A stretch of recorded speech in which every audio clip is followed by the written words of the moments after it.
270 meters in closing. Crew Dragon expected to converge with waypoint 1 directly in front of the International Space Station in less than 5 minutes. You can see the views right over the shoulders of Commander Shane Kimbrough and pilot Megan McArthur. Kimbrough on the left, McArthur on the right from that view.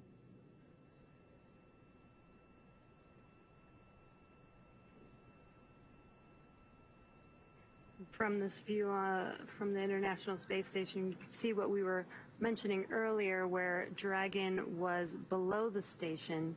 You could see that previously when it had Earth in the background. Now it is almost adjacent, or almost in the same orbit as the International Space Station, as it's making its way to the docking axis at waypoint 1.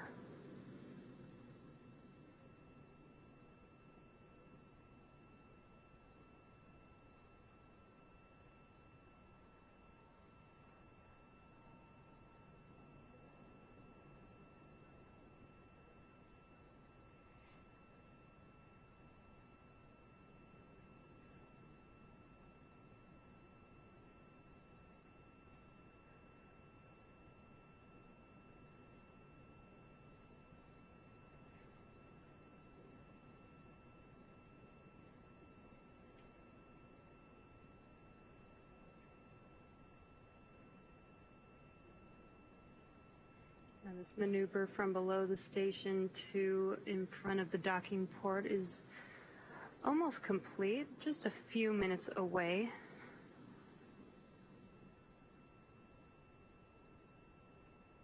Getting great views from all around, from the station side, from the Dragon side. The outline of the station you see on the displays inside Crew Dragon is in line with the position of where Dragon is relative to the International Space Station. It's almost at the docking axis, about 2.5 minutes to go until it converges with waypoint 1. And as a reminder, Dragon is flying autonomously, so they aren't using those display panels to fly Dragon. They're just using them to monitor each step of the way.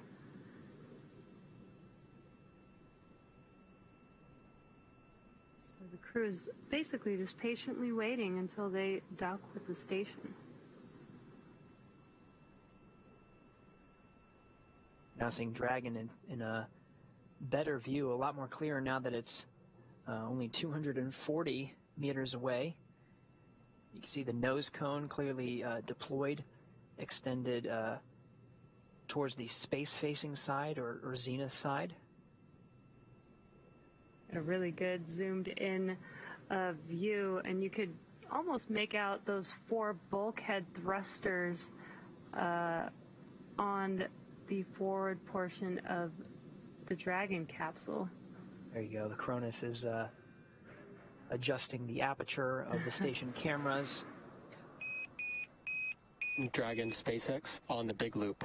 Approach 1 and soft capturing extension will begin shortly. Dragon will continue to waypoint 2, with the additional lighting assessment occurring at 110 meters, as previously noted. For awareness, if sunlight results in the loss of the Dragonite geofilters, Dragon will autonomously retreat back to waypoint 1, remaining on closed loop control using the time of flight filters. I'll copy.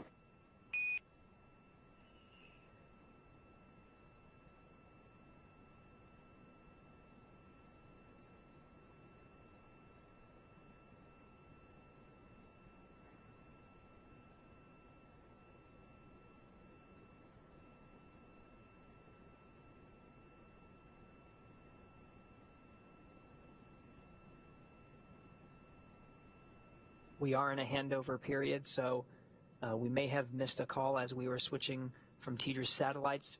We're looking at about 20 seconds to go until we converge with waypoint 1. There's going to be an approach burn maneuver using the Draco thrusters. That's called approach 1, and that'll move Dragon from right in front of the docking axis, 220 meters away, and start moving in, closing in to waypoint 2, just 20 meters away from the docking axis. Of course, they'll be monitoring along the way.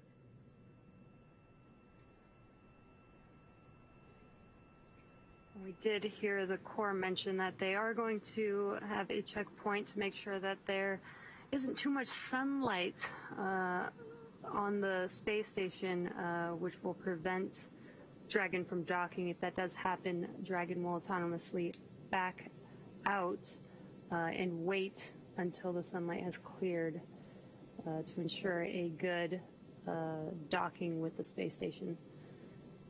Because this is all autonomous, it uses some visual cameras to align with the docking port. So it's really important that we don't have that sunlight getting in the way. Endeavour on the big loop, sound check. SpaceX has you loud and clear on the big loop. Helm me.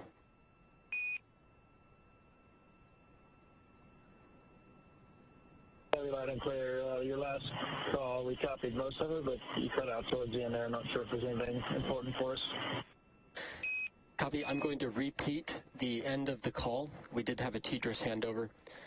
Just for awareness, following the lighting assessment, if we continue but sunlight results in a loss of the Dragon Eye geofilters, Dragon Eye will autonomously retreat back to waypoint 1, still on closed loop control using the time of flight filters. How copy?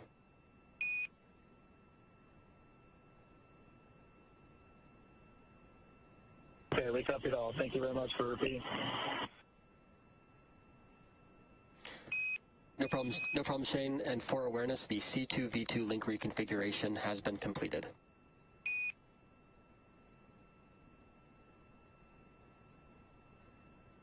Copy, C2V2 complete.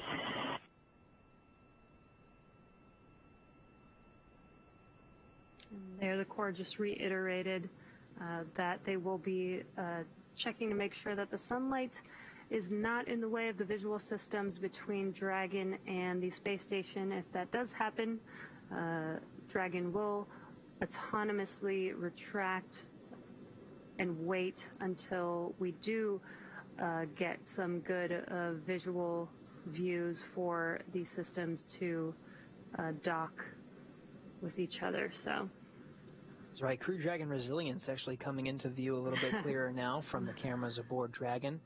Dock to the zenith port. Yeah, that was on the upper portion of the screen. That's right. Now again, to reiterate, Dragon has passed waypoint 1, 220 meters in front of the station, executed a burn maneuver to go ahead and move in, so we're in approach 1, and it's heading towards waypoint 2. Now inside the keep out sphere. It's currently in the process of extending its soft capture ring that'll be used to dock to the international docking adapter of the forward port. We're monitoring the visual systems of Dragon. It would execute an automatic retreat if the sun was interfering with the optical systems as it makes its way towards an approach. We're at about 150 meters away from the station. And we have such a great camera view here. You can really see the detail on Dragon. Again, those 4 bulkhead thrusters. You could almost read the logo, the Dragon logo on the side of the vehicle. That's right. We'll get even better views as it makes its way even closer to make contact and capture with the space station. There it is. Yeah, based on the trajectory here, we may even anticipate a capture a little bit earlier than anticipating. We were looking at about 2:10 a.m. Pacific time. It might be at maybe closer to 2:07 p.m.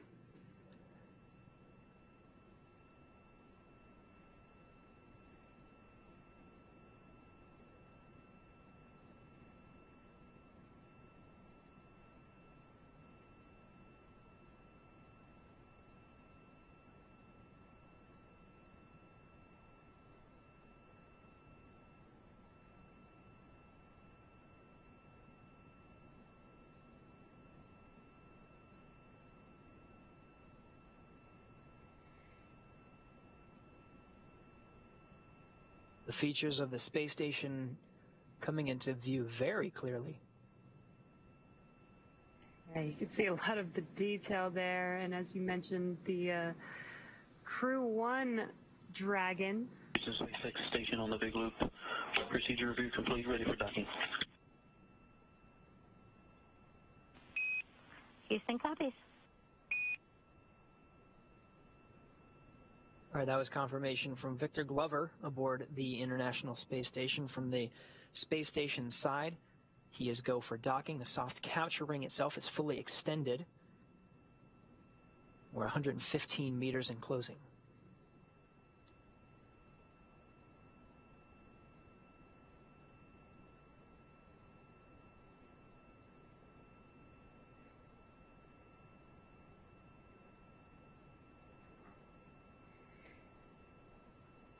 Looking at your screen, the port that we are going to be docking with is directly in the middle of the screen, that circular area on the International Space Station.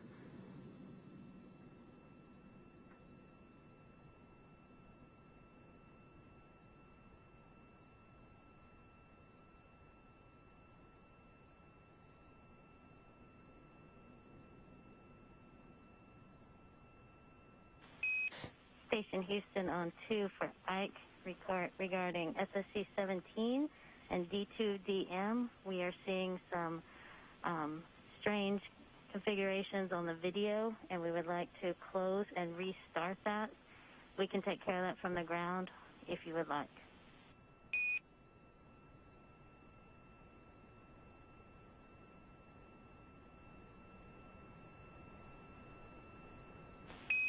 Absolutely. If you're seeing nominal, that works for us.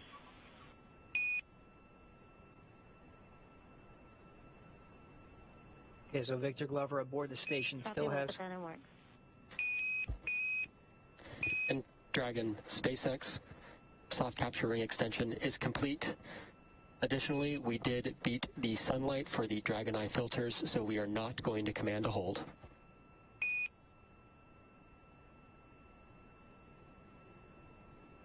Never copies off.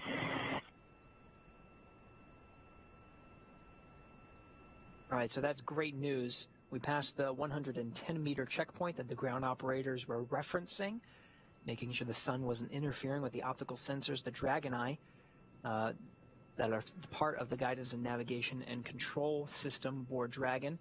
We passed that check mark. We're good to go. We beat the sun there. So we're now inside 80 meters and closing. Dragon will pause at 20 meters. That's designated as waypoint 2 to conduct a go, no-go poll for the readiness on both the Dragon side and the International Space Station side, making sure everyone is good for docking. If we are go, we expect to dock during this pass over an orbital daytime. Expected in less than 20 minutes.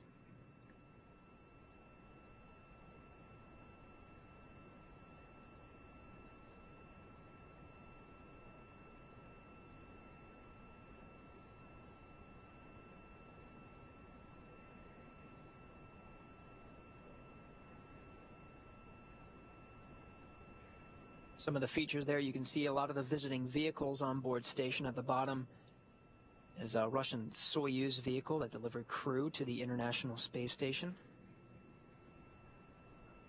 Just in front of that, or actually above that, is the Crew Dragon Resilience docked to the Zenith port. Once Crew Dragon Endeavour arrives, there will be 2 Crew Dragons attached to the space station.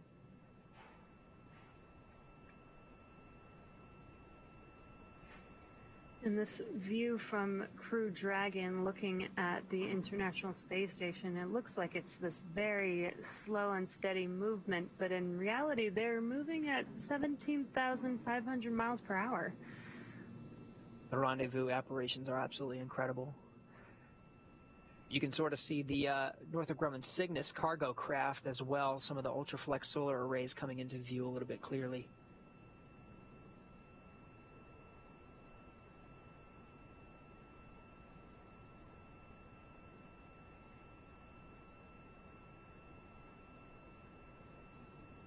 And you can see that Crew 1 Dragon vehicle on the top of your screen. Once Crew 2 docks to the International Space Station, we will have 2 Crew Dragons docked at the same time for the first time. That view right there was truly a representation truly of an international cooperation there. The U.S.-built Node 2 is where the Dragon will be docking today.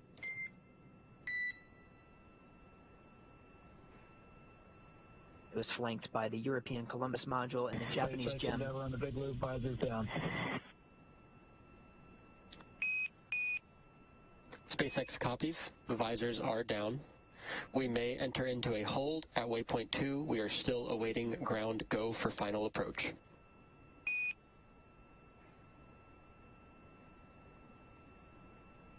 Endeavour copies.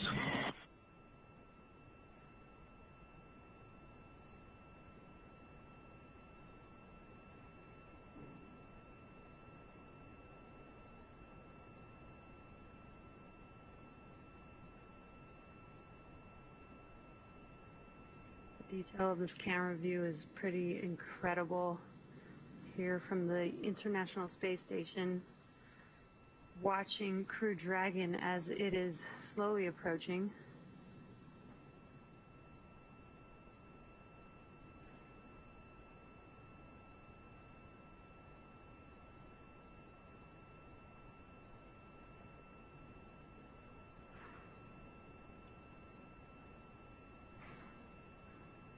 And as expected,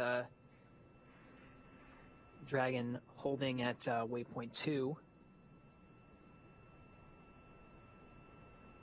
It's at about 20 meters right in front of the docking axis.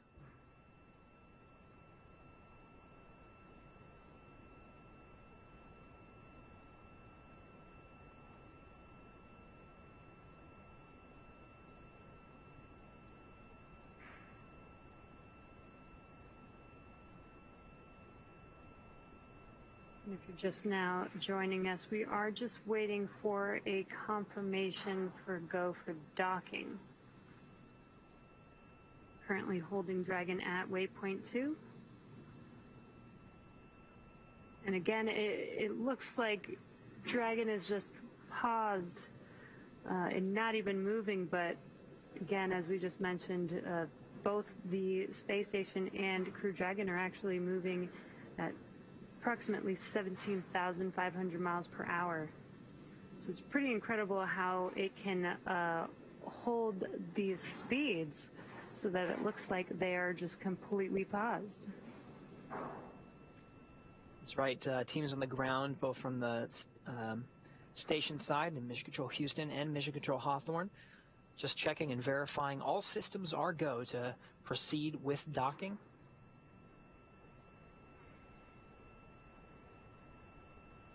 And when we do begin docking, there will be 2 portions of this. There will be a soft capture followed by a hard capture. The soft capture will be a soft capture ring that basically just connects the Crew Dragon to the space station to enable the hard capture, which will be 12 hooks that will attach Dragon to the station.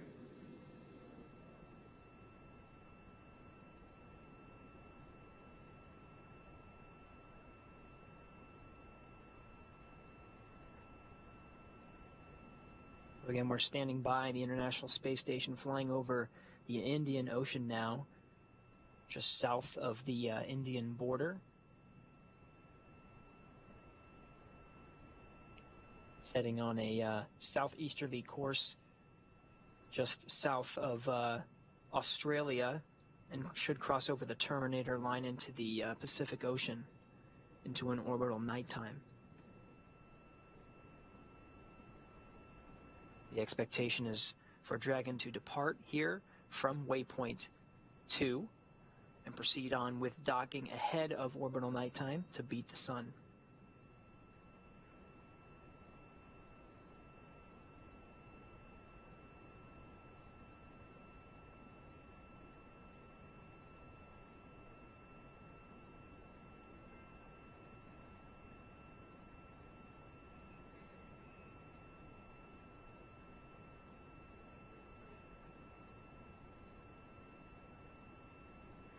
You can see this camera moving around. Again, this is controlled from the ground from Mission Control Houston.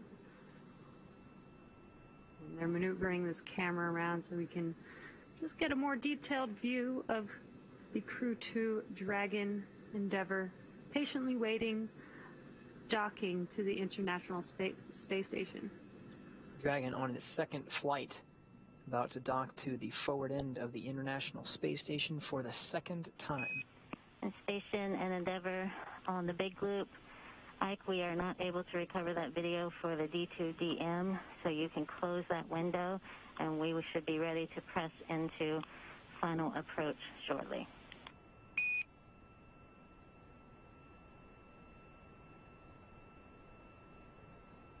Station copies.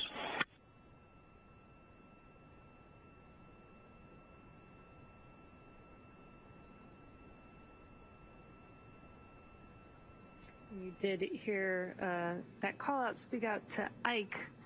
Ike is actually referring to Victor Glover. That is just his nickname.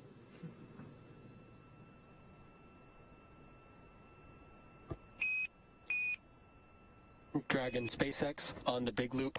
Ground is now go for final approach. Upon confirmation of crew readiness for final approach, we will enable the approach. Please confirm crew readiness, and a reminder, once Dragon is inside the crew hands-off point, retreat and breakout are no longer permitted.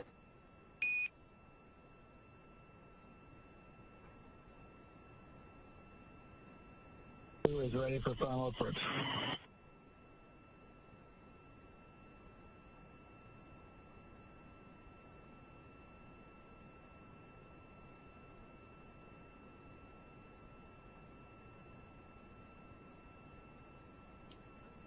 And got some good words that the crew is ready for the docking to the International Space Station. They no longer will have control of any aborts. If there is an abort needed, it will have to be done by the Dragon autonomously. And on the big loop, monitor per steps 3 and 4 and 1.104.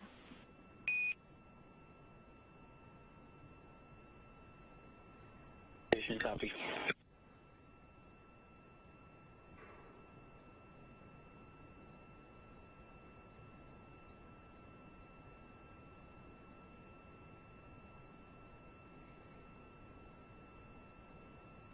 Again, we are now moving into the CHOP, which is the crew hands-off point. As I was mentioning earlier, if there is an abort, it will need to be done autonomously by Dragon. All right, we did get confirmation. Approach 2 has been initiated. So Dragon now making its way inside the 20-meter hold point at about 18 meters and closing. Final approach of Endeavour to dock with the International Space Station has started. Docking expected in about 3.5 minutes from now.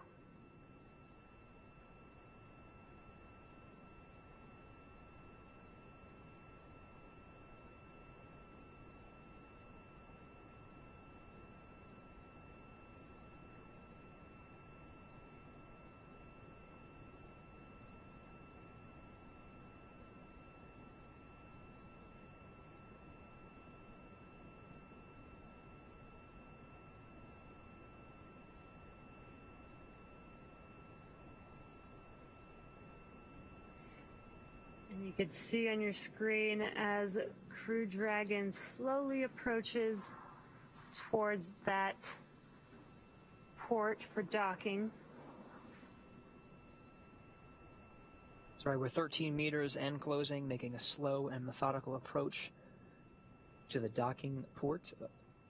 That's on the forward end of the International Space Station, that international docking adapter where Crew Dragon Endeavour has docked once before.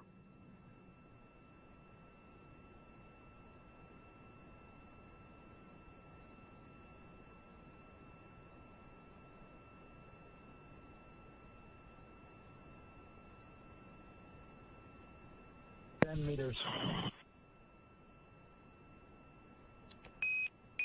Copy, 10 meters.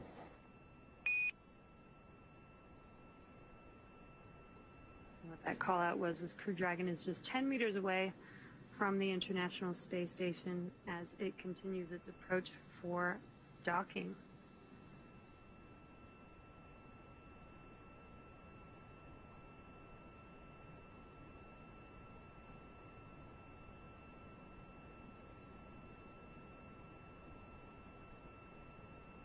Again, docking will occur in two phases. There will be a soft capture followed by a hard capture, and what that hard capture means is 12 physical hooks will connect the Dragon to the space station. Great views. Dragon just 6 meters away as the station and Dragon fly in tandem 263 statute miles over the South Indian Ocean in the background. 5 meters. We're 5 meters and closing. Copy 5 meters.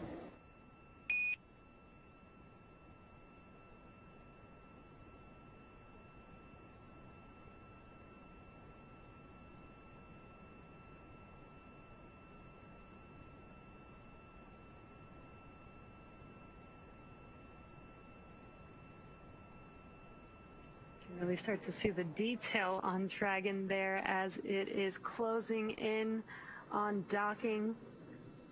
That's right, 2.5 meters, 30 seconds. Crew hands off point was called out.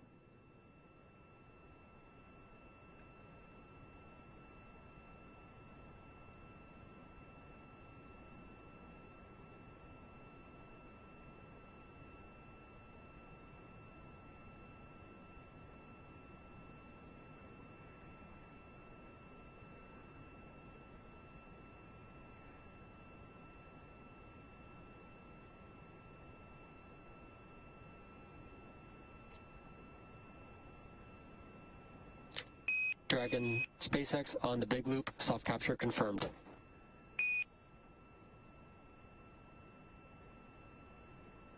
Copy, soft capture confirmed. Great news with that call out. That soft capture is confirmed. That's right, that soft capture time, 2:08 a.m. Pacific time, 4:08 a.m. Eastern. The station and Dragon connected 264 statute miles over the South Indian Ocean. Endeavour connected to International Space Station for the second time. And there are still a few steps to complete before Dragon is securely attached. Dragon, SpaceX on the big loop, soft capture ring retraction in progress.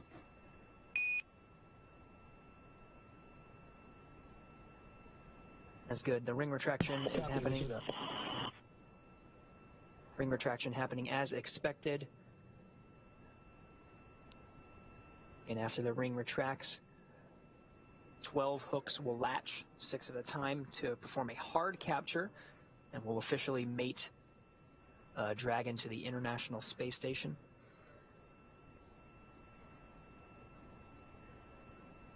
Got this really awesome view of Dragon as it is connected to the port, currently making progress on hard capture.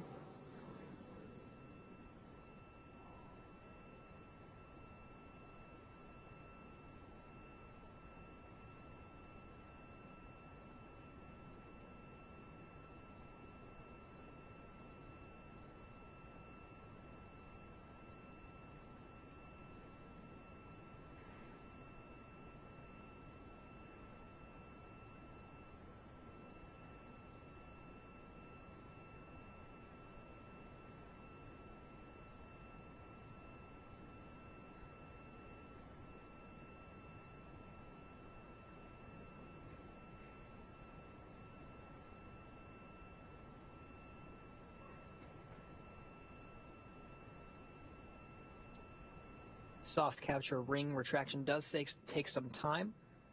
It is continuing at its anticipated speed. Things are looking good.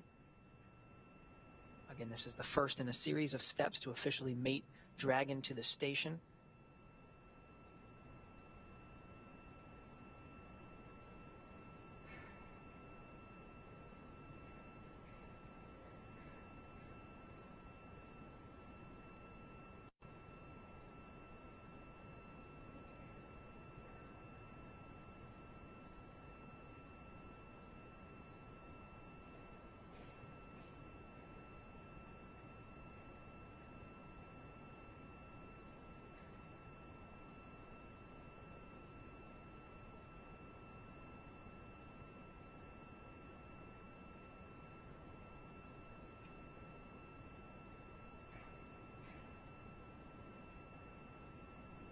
If you're just joining us, we heard the call out for soft capture confirmed at 2:08 a.m. Pacific time, 4:08 a.m. Eastern time. Station and Dragon were 264 statute miles over the South Indian Ocean at the time of contact and capture. We're still in the process of retracting the soft capture ring and anticipating proceeding with the hard capture sequence, where 12 hooks will drive to officially mate Dragon with the International Space Station's International Docking Adapter at the forward port. Crew Dragon Endeavour docked to that forward port for the second time. Dragon SpaceX on the big loop. Ring retraction is complete. Docking sequence is holding for MCS reconfiguration.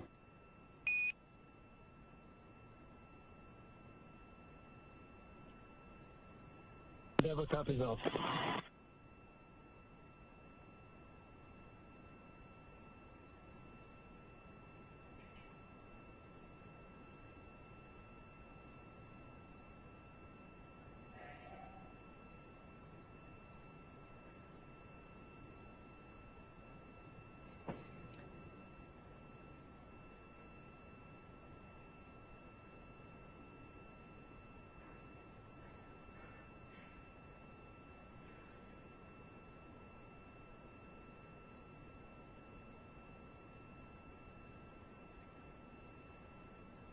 If you're just now joining us, as you can see on your screen, Crew Dragon has made contact with the International Space Station. And we're currently in progress of... Endeavour and station, MCS is configured, proceeding with hook driving.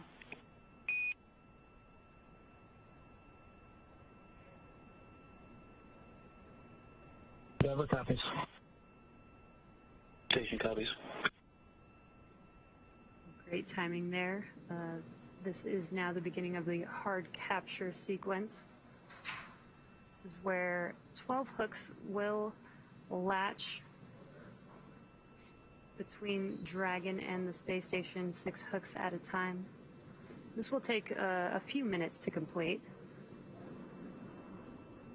That's right, that MCS is just configuring the International Space Station's attitude control. It needed to be configured differently between a soft capture and hard capture sequence. So now that that's been confirmed, they can go ahead and press to drive the 12 hooks needed to confirm a hard capture. To reiterate, the Dragon had contact and capture with the space station at 2:08 a.m. Pacific time, 5:08 a.m. Eastern.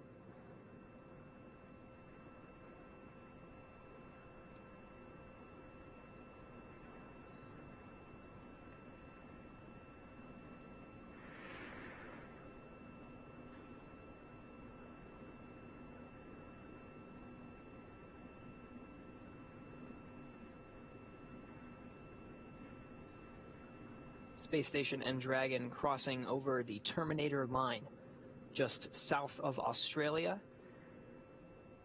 about to head over the South Pacific Ocean.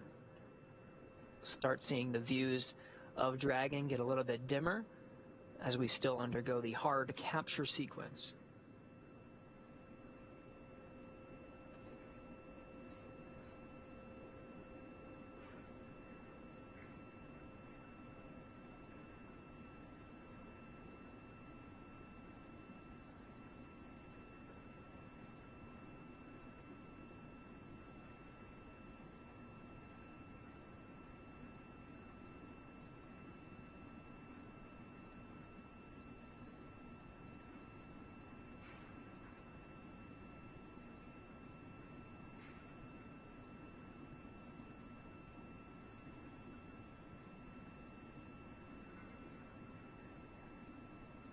All right, again, we're still undergoing the hard capture sequence. There's 12 hooks that drive to officially mate Dragon to the International Space Station, 6 of them driving currently. Station attitude configured to support the hard capture sequence. Now operating on control moment gyros to maintain attitude control during the hard capture sequence.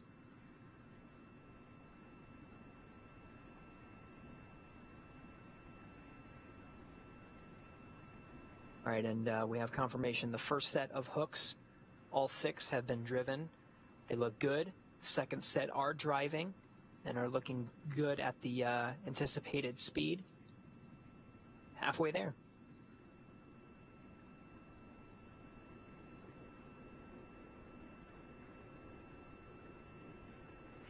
This will take just a couple more minutes for hard capture to complete. As a reminder, after hard capture is complete, they do still have some more steps that they need to go through in order to ensure that the space station and Dragon are safe for crew ingress. There will be the hatch opening as the crew on board Dragon as well as the station will be walking through some procedures prior to ingress of the Crew 2 crew on the International Space Station. But once they do ingress on the station, there will be a welcome ceremony.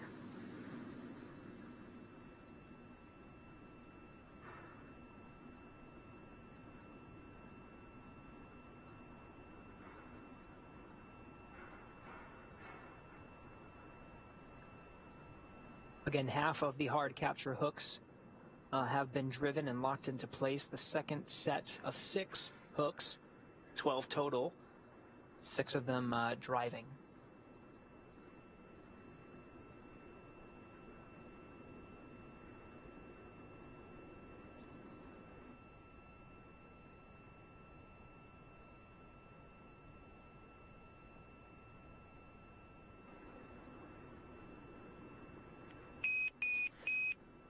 Dragon SpaceX on the big loop. Hard capture is complete. You are go to open visors.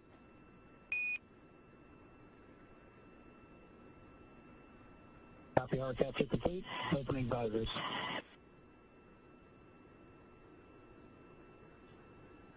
All right. Crew Dragon Endeavour officially made it to the International Space Station. That dynamic period of the docking phase is complete.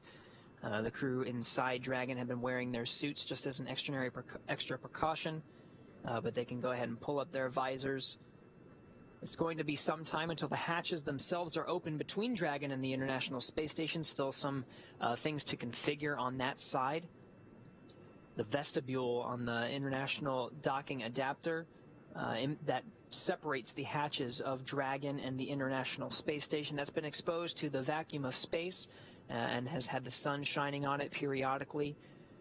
So when repressurizing the vestibule to equal the pressure inside the space station. Station, hard capture complete. Welcome to ISS. We are so excited to have you aboard.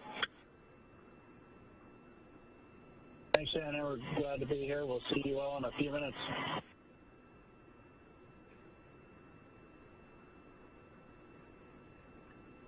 International Space Station Commander Shannon Walker welcoming the crew. Now Crew 2 officially made it to the International Space Station. Again, it's going to be some time until they come in, but the commander of the International Space Station welcoming 4 new crew members for her expedition on board here shortly.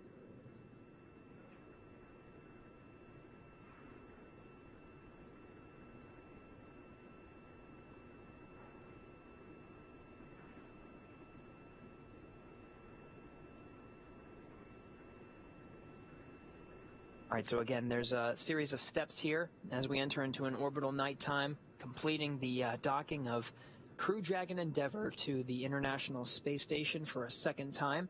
That contact and capture occurring at 2:08 a.m. Pacific time, 5:08 a.m. Eastern. We have a confirmed hard capture. The umbilical is in motion to connect the station to the Dragon and provide data and power and communication through that umbilical, so it no longer has to rely on its own systems. Everything's looking good for that vehicle. It's going to be some time again until we repressurize the vestibule and get those hatches open between the Dragon and the International Space Station. It'll be the crew inside the station getting that ready to be opened. Endeavour SpaceX docking sequence is complete. Welcome to the ISS. Thank you, SpaceX. Great to be here.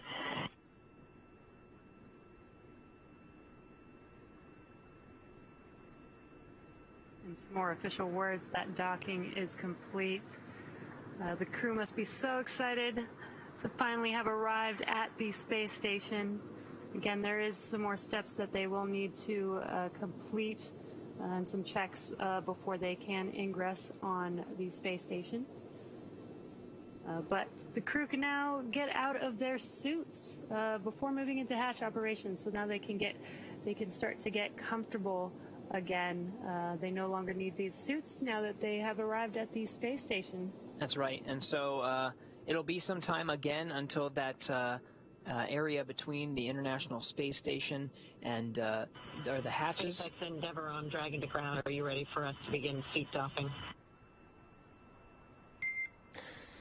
SpaceX copies. You are go to begin suit doffing and audio configuration. Procedure 4.012. Copy, that's in work. So again, it'll take some time. The crew will begin doffing or taking off their suits. It'll be some time to repressurize the vestibule.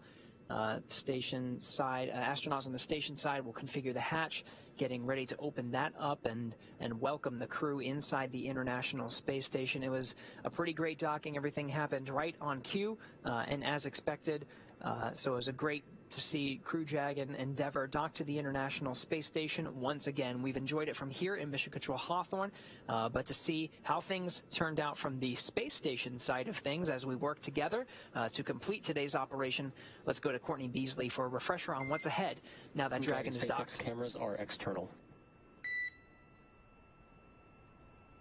Copy, thanks.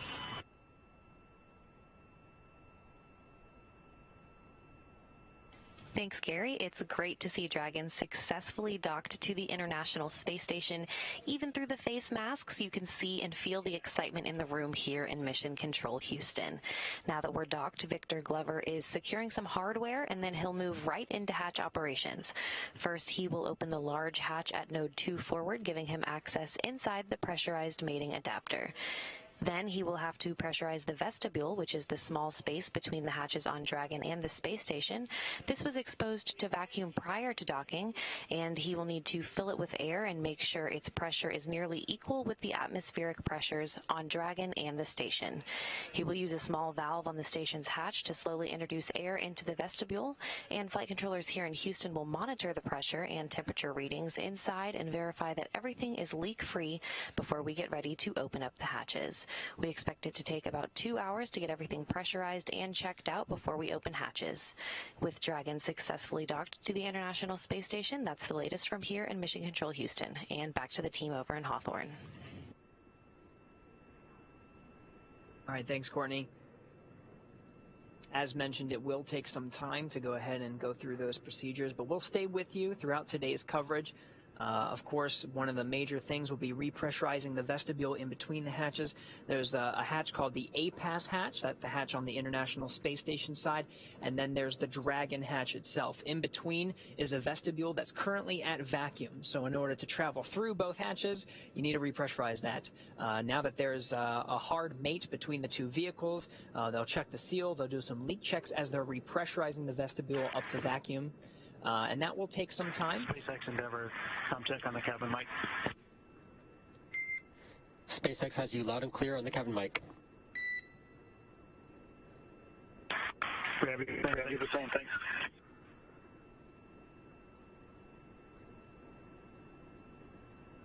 You're hearing the crew inside Endeavour go through their procedures. One of the first things they're ready to do is take off those suits. They had to wear it through several of the operations of a launch from the Kennedy Space Center to a docking with the International Space Station.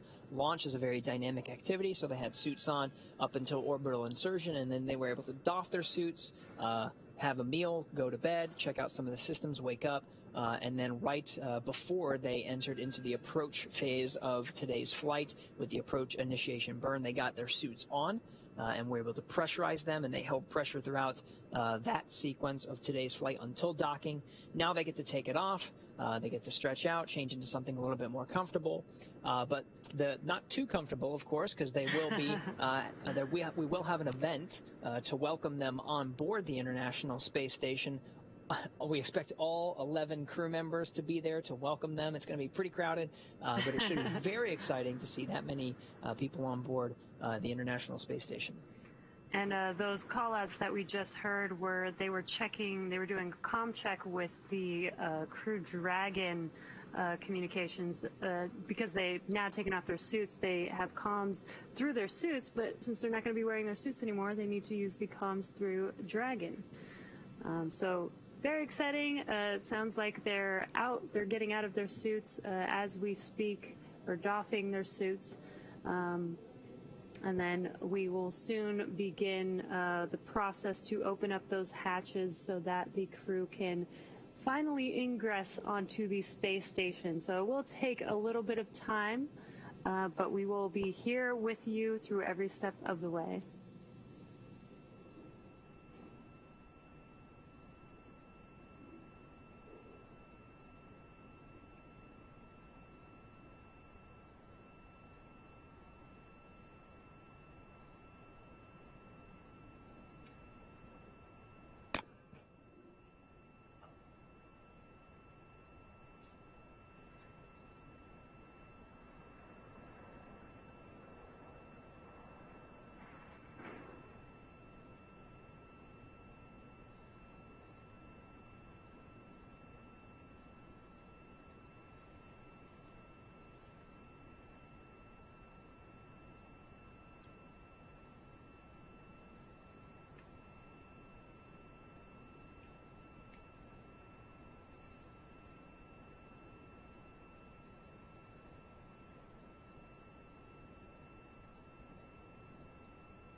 If you're just now joining us, the Crew 2 crew has finally docked to the International Space Station after an approximately 23-hour ride from Earth to the station. Again, they are going to be performing a few procedures here before the Crew 2 can ingress onto the space station. They will be opening the A-Pass hatch, which is the space station side hatch, followed by the Dragon hatch. But this will take some time.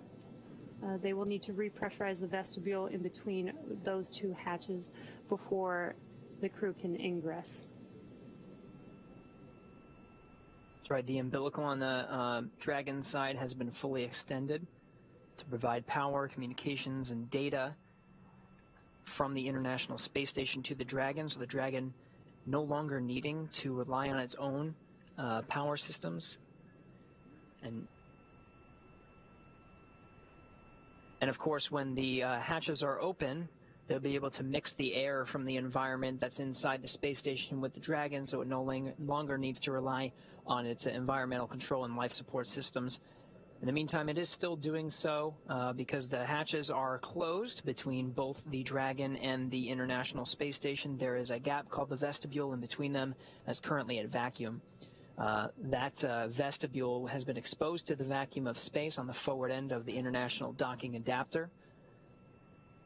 So when bringing the pressure back up, there may be swings. Because of the temperature variation, there may be swings that need to dampen out before an effective leak check could take place. So the process of repressurizing the vestibule in between those two hatches does take quite a long time. It's expected to be about 2 hours until both of the hatches are open because of the length of time of repressuring that vestibule. Now from the station side, Victor Glover will outfit the 8-pass hatch. That's the one on the station side. He'll open it up and remove, once the vestibule is pressurized, he'll open that up and remove the docking target and install some padding onto the 8-pass hatch so that there's no unnecessary contact as astronauts are coming through the hatch from Crew Dragon to come inside of the forward end of the International Space Station. Station Houston on 2 on the big loop. You are go to pick up in ingress part 1, step 1. Note that the pre-ingress ventilation in step 1.6 is not required. Okay, picking up step 1 and 1.6 not required. Dragon SpaceX, no response required, but ISS power connection has been established.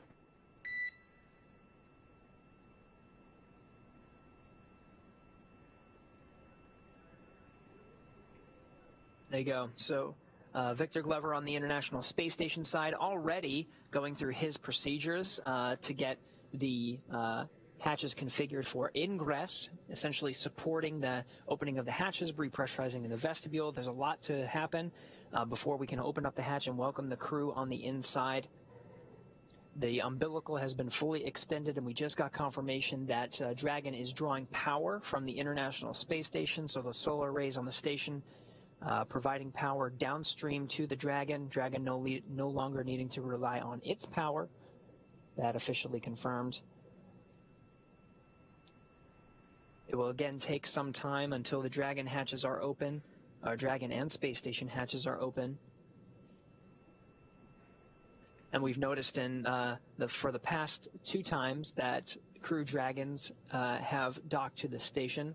The past 2 times being when Crew was aboard for Demo 2 and for Crew 1. We did notice that the crew inside Dragon took some time before to get themselves situated, make sure everything on the Dragon side was configured before they left it and entered into the International Space Station. We should see celebratory hugs from the crew on board as they make their way one at a time, as they'll be together for the next few days until they have to say farewell to the Crew 1 astronauts aboard the International Space Station. Shannon Walker handing over command of the International Space Station.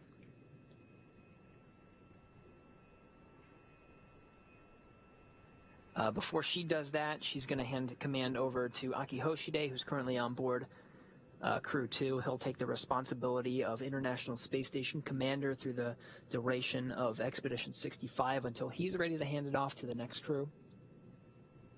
That all happening in the next couple of days.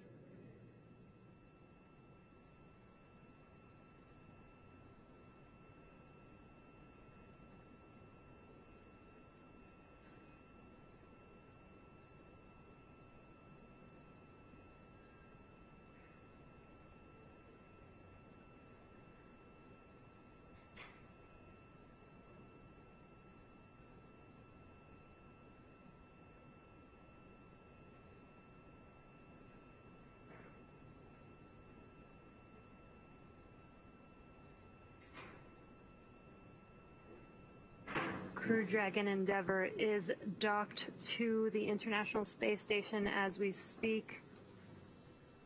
The crew on board the space station as well as Crew 2 are preparing for a couple procedures here for hatch opening. That is the hatch opening on the space station side as well as the Crew Dragon hatch. And this will take approximately an hour, a little over an hour and a half to walk through all of these procedures. So though Crew 2 is at station on the big loop, no 2 forward hatches open. And Ike, we copy, and you are go to continue through step 2, pressurizing vestibule. Continue through step 2.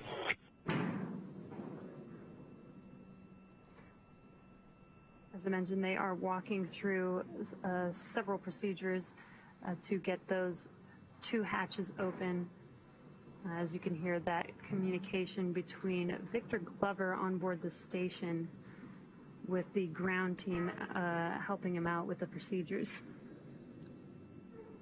That first hatch that he mentioned is the Node 2 forward hatch. From inside the Node 2 segment of the International Space Station, there are 3 hatches to get from Node 2 all the way down to the Dragon itself. Dragon SpaceX, if desired, reference procedure 4.400 for monitoring vestibule pressurization.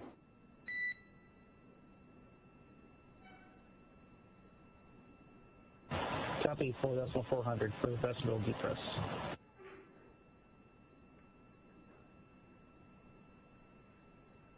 So now that Node 2 forward hatch is open, Victor Glover inside the pressurized mating adapter.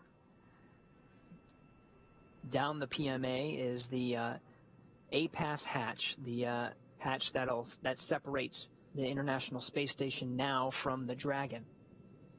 With the Node 2 forward hatch open, Victor Glover can work to manually pressurize the vestibule. And we just heard from here in Mission Control Hawthorne that the crew on board Dragon Endeavour will be able to monitor the vestibule pressurization on their displays from the side of the Crew Dragon.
You're getting a live look at both of the flight control rooms. On the big loop.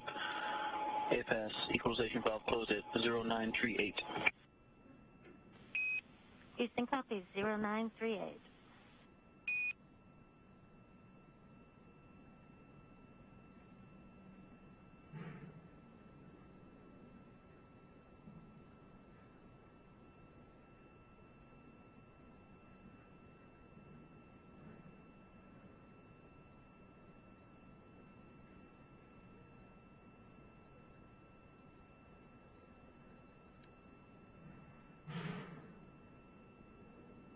So you're looking at both of the flight control rooms on the left. SpaceX headquarters in Hawthorne, California. Flight controllers there successfully monitoring the navigation of Crew Dragon Endeavour that autonomously made its way from the Kennedy Space Center in Florida to the International Space Station, docking at 2:08 a.m. Pacific time, 5:08 a.m. Eastern. With the International Space Station as they've been flying over the South Indian Ocean. The control teams are now working to configure Dragon for its stay aboard the International Space Station. They've hard mated it using 12 hooks that drive to connect it to the International Docking Adapter, and have connected an umbilical and confirmed that power is being drawn from the space station to the Dragon, Dragon no longer needing to rely on its power source during its stay.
All right, if you're just joining us, you're getting a live view of both of the control rooms. On the left is SpaceX Mission Control in Hawthorne, and on the right, Mission Control Houston with the International Space Station Flight Control Room. Crew Dragon Endeavour is officially docked to the International Space Station, and right now teams on both the station side and Dragon side are working to get ready to open up the hatches in between them. It's going to take some time until we get to that point where we're able to open up the hatches. Victor Glover on the station side is currently inside the pressurized mating adapter. He's working to manually pressurize the vestibule that exists between both of the hatches. It's going to take some time because that vestibule has been exposed to vacuum since before Crew Dragon just docked at 2:08 a.m. Pacific time, 5:08 a.m. Eastern time. And because it has been exposed to vacuum, the thermal environment causes it to have a little bit of oscillation as the pressure is rising.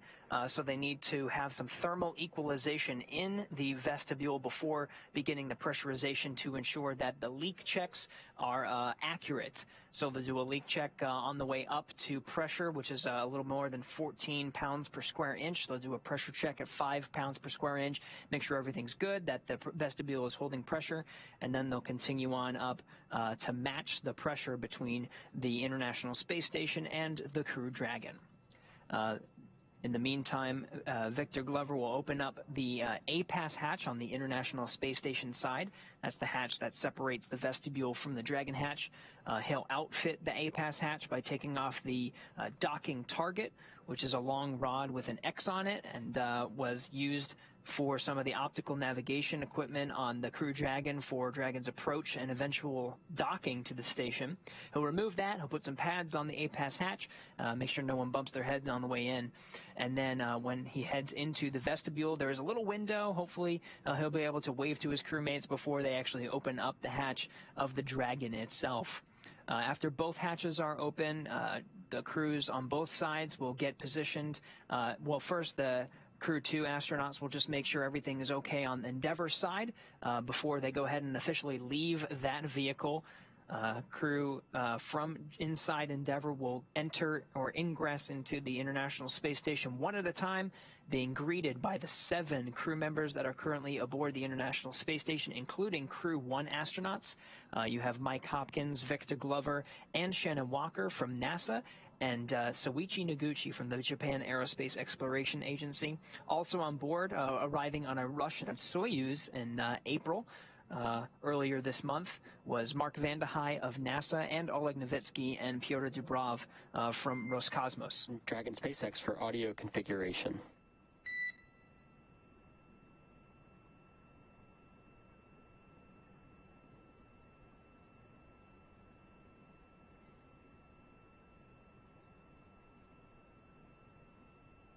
Go ahead for audio config.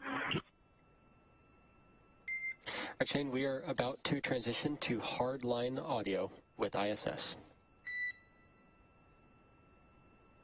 Copy.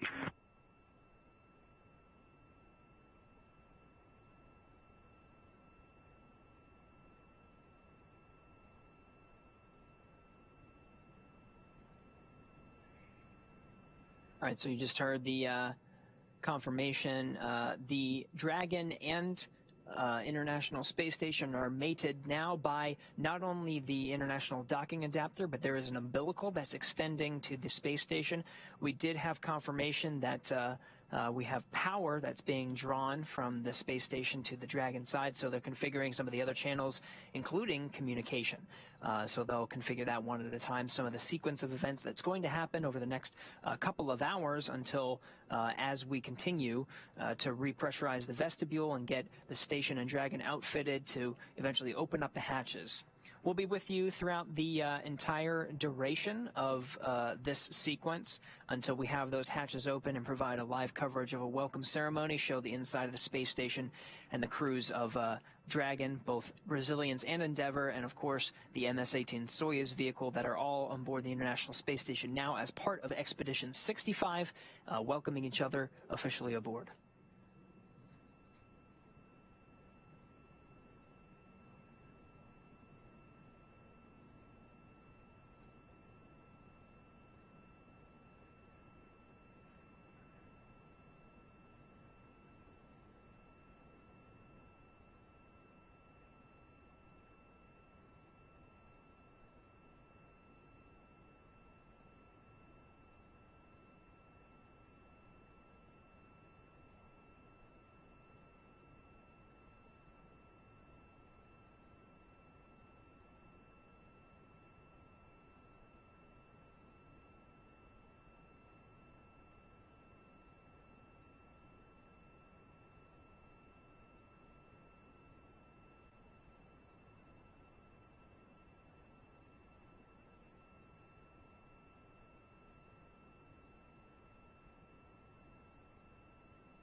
Dragon Endeavour Houston on 2 on the big loop for hardline. We are ready for comm checks with SpaceX, ISS, and Houston.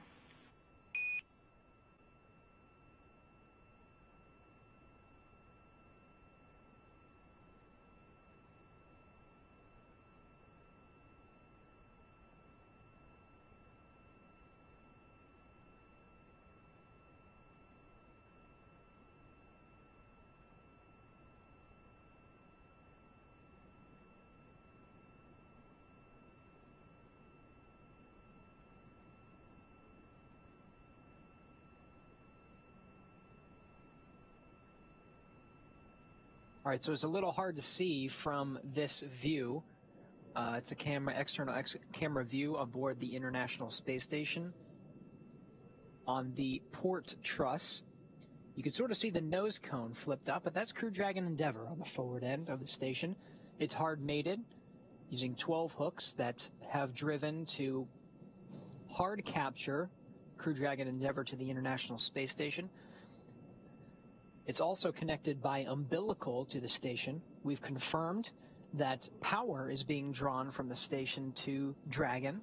Dragon no longer needing to rely on its own internal systems for power. That umbilical also provides a communication line. Now coming up will be a test of that communication line between the teams, between the Dragon itself, Crew Dragon Endeavour, and the International Space Station, and the ground teams, making sure that that connection that we've been hearing throughout the approach and docking phase of today's flight on the big loop. SpaceX Houston in station. This is Endeavour. Comm check.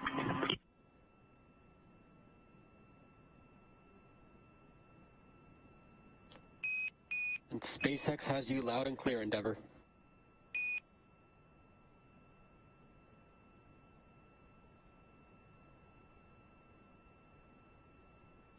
And Houston has you loud and clear. And the space station has you loud and clear on hardline. We copy it all on hardline. Loud and clear.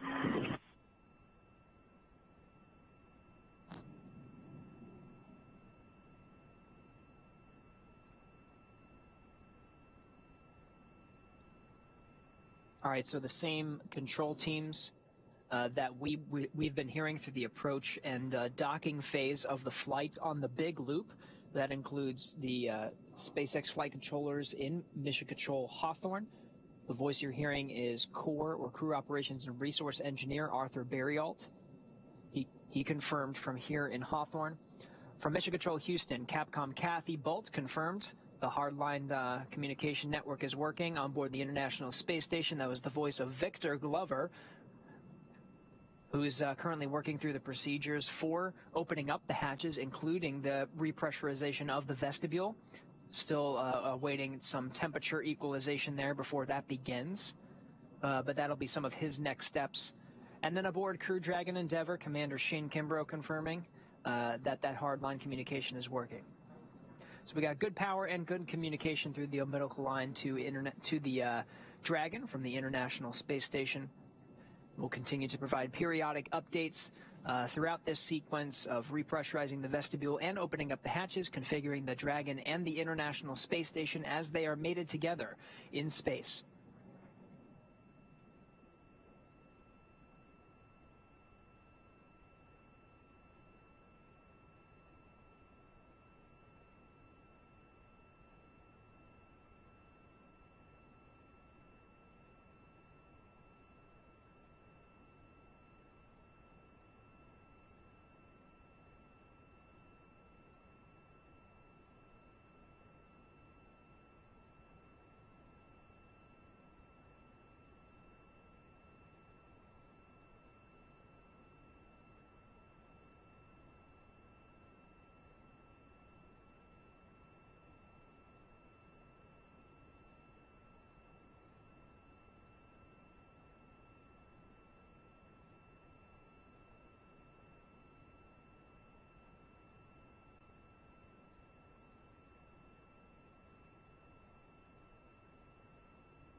SpaceX Endeavour for some reports on 4.400 when you're ready.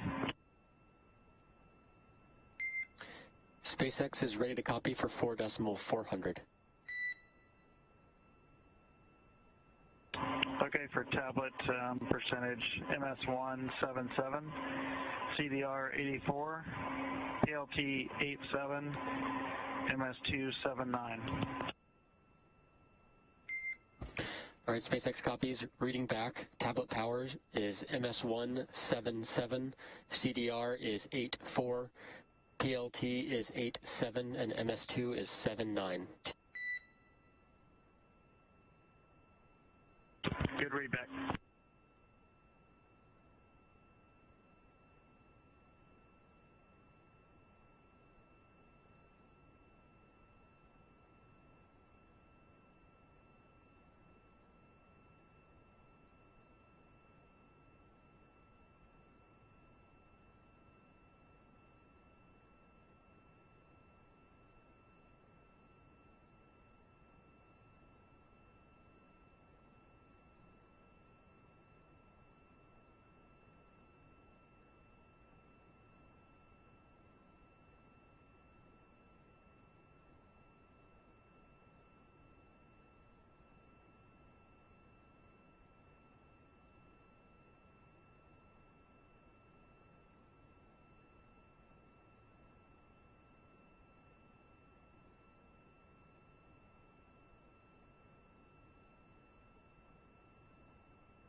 Station Houston on 2. We've had a good vestibule pressurization and leak check.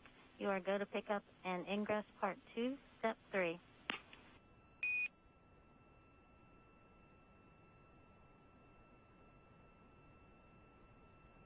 Hi, that's great news.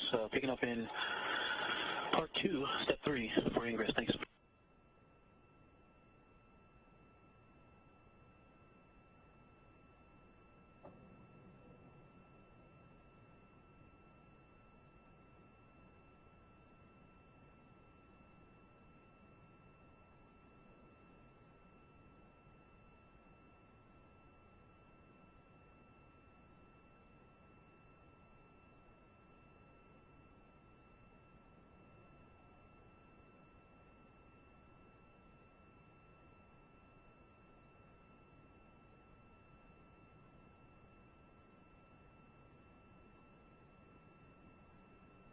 you're just now joining us, you are watching the live broadcast for the Crew 2 mission for SpaceX and NASA. The Crew 2 Dragon Endeavour has docked to the International Space Station. They're currently working some procedures to process opening the APAS hatch, which is the hatch on the International Space Station side, as well as the hatch on the Dragon, Crew Dragon, prior to crew ingress onto the space station. And what you're looking at on your screen is Crew Dragon Endeavour docked to the International Space Station. We are hearing some call-outs as they're walking through some procedures, so we're keeping up with the teams. Again, this process does take a bit of time.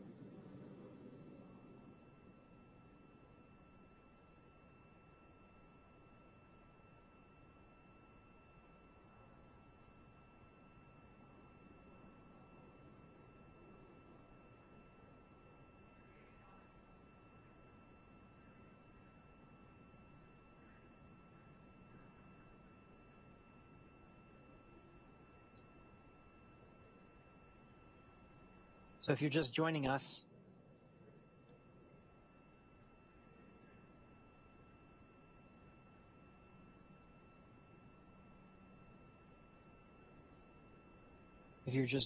the Dragon itself is attached to the International Space Station. The crew inside, namely Victor Glover, is making incremental steps to open up the hatches between the International Space Station and the Dragon itself. Glover waited for thermal equalization of the vestibule in between each of the hatches, the station side and the Dragon side. After thermal equalization, he brought it up to about 5 pounds per square inch, performed a leak check, and everything looked good, so he proceeded to increase the vestibule pressure to equalize with the International Space Station's pressure.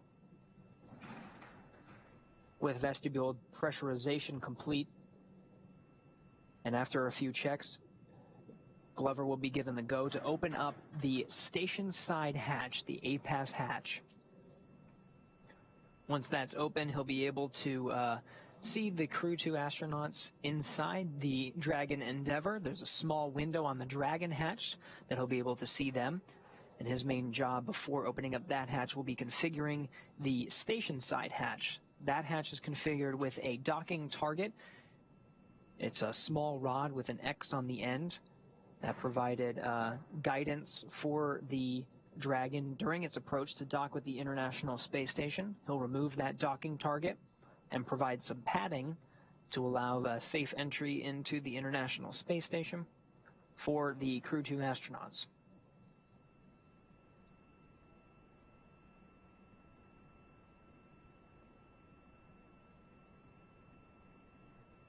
Victor Glover is one of the NASA astronauts that flew on Crew 1 about 6 months ago.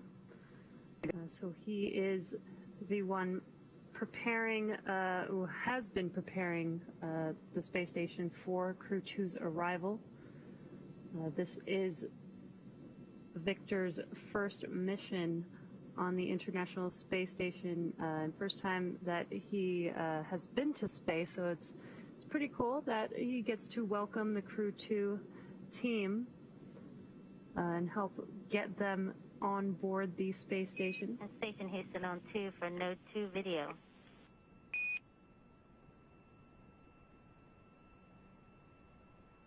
Go. Yeah, we were wondering if we could get permission to come on board in Node 2.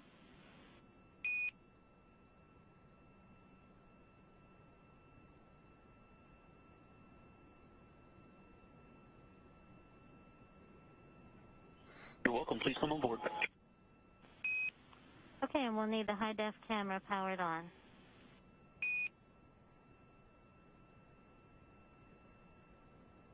All right, so we've been very lucky with some of the external views here. This coming from a camera on the Japanese exposed facility pointing at the forward end of the International Space Station where the Dragon is currently docked. Crew Dragon Endeavour. Very shortly, with permission from Victor Glover, we should be getting some views from the inside of the International Space Station and seeing what Victor Glover is up to. He's at the forward end, inside the pressurized mating adapter, going through his procedures to configure the APAS hatch, getting it ready to open. We did hear confirmation earlier that the vestibule is pressurized between the two hatches, those hatches being the station hatch and the Dragon hatch.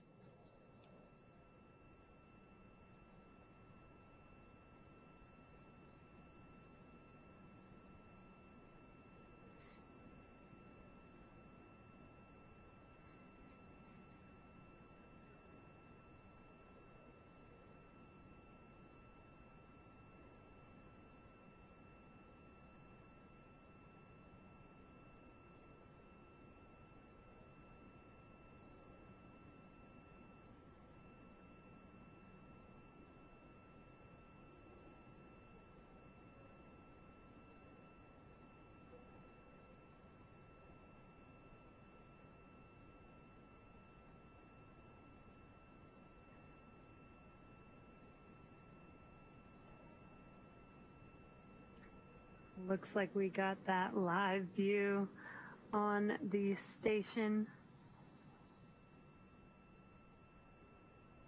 I think that's Soichi Noguchi on board the International Space Station.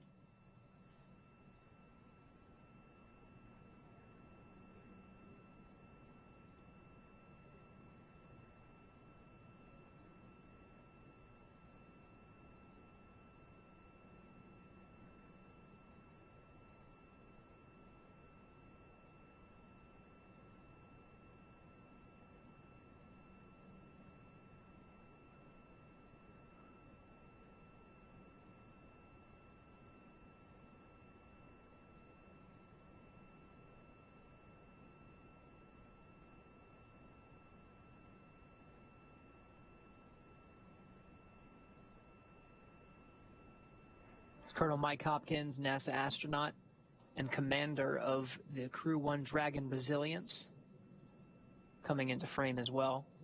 There are 7 crew members currently aboard the International Space Station, not counting the Crew 2 astronauts who are on the other side of that hatch.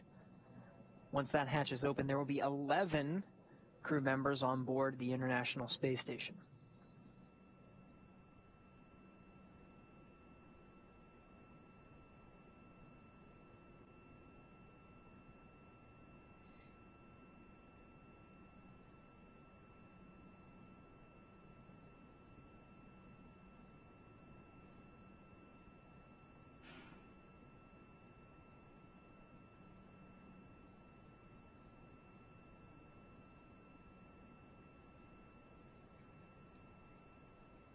Sort of forget that you don't really need to be in an upright position to work from this orientation. We're looking sort of in an upright position. If you look down or nadir from this position, you would go straight down towards the Earth, but you can see clearly Soichi Noguchi upside down. Mike Hopkins was just upside down. You don't really need to be in a particular orientation to work.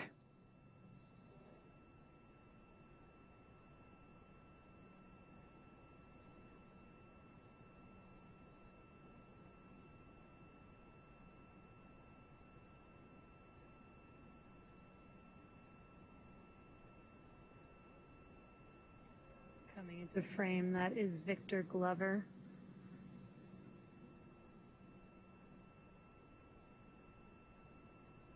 And there's Mark Vande Hei from NASA, who arrived earlier this month on the Soyuz MS-18 rocket launching from Kazakhstan, with 2 Russian cosmonauts, Oleg Novitsky and Pyotr Dubrov. They'll be joining for the welcome ceremony to welcome the Crew 2 astronauts aboard as well.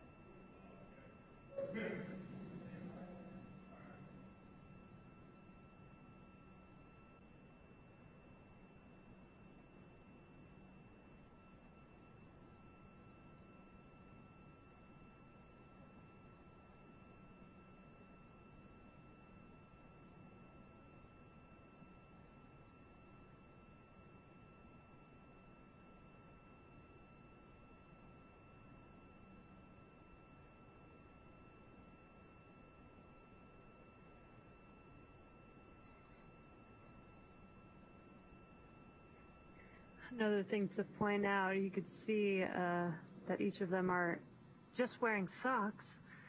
Don't really need shoes to be on the space station, since they're not really walking anywhere. They're floating around.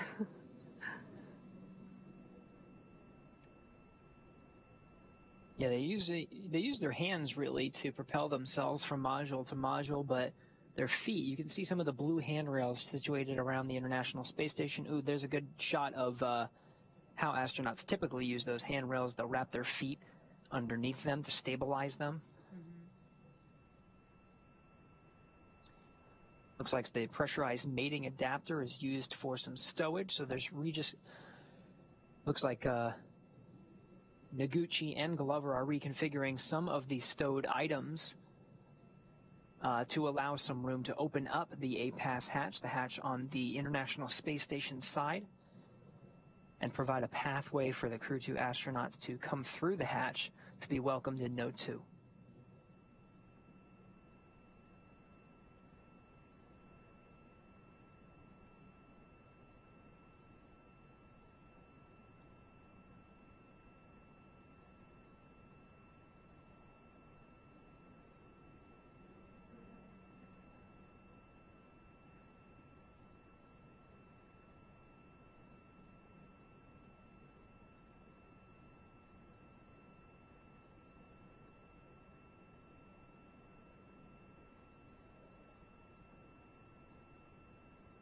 So again, the vestibule is pressurized between the Dragon hatch and the station hatch.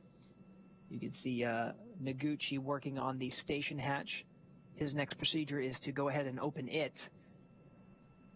And you can see, confirmed, A-Pass hatch is open.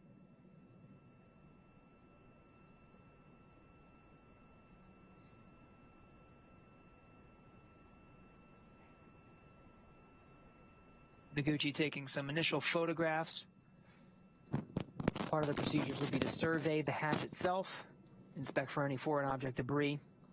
Houston Station, Big Loop, A-Pass hatch open, and that's dry, and seals are clean. And Houston copies, and you can continue in step 4.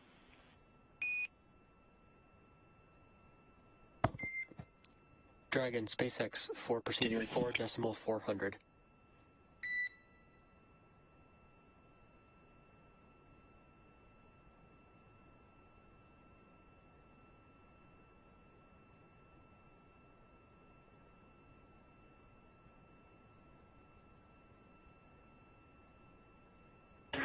Go ahead, SpaceX.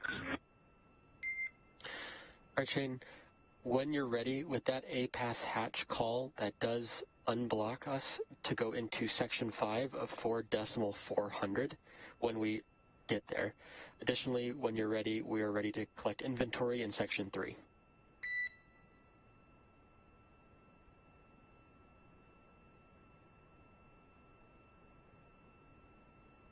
Okay, inventory coming to you, and we're ready for section 5 after that. SpaceX copies, thanks. Hey, Dr. Thomas for the inventory. So just quickly compared to what I reported prior, the only delta is 2 bottles from location, from bag 204 in location 9. All the rest is as per our previous report. So I'm not sure you need all the details of what's remaining, because I kind of gave the detail of what would consume from the food locations. I can give you the details, it's your call. SpaceX copies. If there's no delta from your previous report, we don't need it, but I will read back that was 4 bottles from bag 204.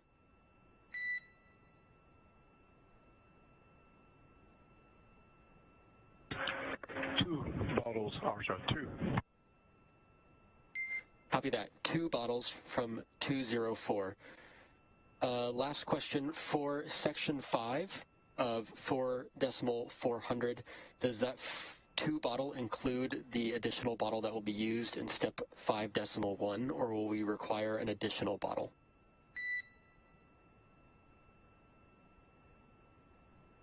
I know it's a good question, Arthur, and we're working on this, so you can add another bottle for this section, and we'll grab it from 206. All right, SpaceX copies. Thanks, Tama. We'll take one bottle from 206.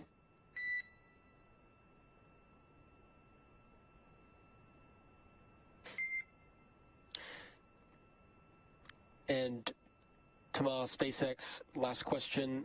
Can you confirm no food deltas from previous report, or did you also consume midday meals for today?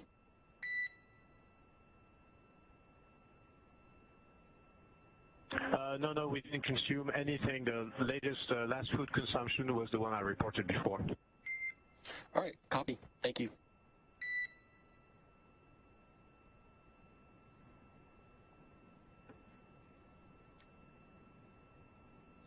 All right, you just heard the core here in Mission Control Hawthorne communicating with the crew on the inside of the Dragon. They're behind this camera view that you're seeing here. This is the center line camera of Crew Dragon Endeavour. You're getting a look at Soichi Noguchi as he outfits the APAS hatch, getting ready for the astronauts inside Endeavour to come through the hatch. The hatch to Dragon is still closed as Noguchi continues to outfit that APAS hatch. He took some photographs upon entering into the vestibule that you see here and took some photographs to survey the APAS hatch, make sure the seals look good, reported that they all looked good, so he's continuing with the procedures to attach some pads and remove the docking rod from the center of the APAS hatch. APAS standing for Androgynous Peripheral Assembly System. It's just the hatch on the station side, the last one until you get to the Dragon hatch.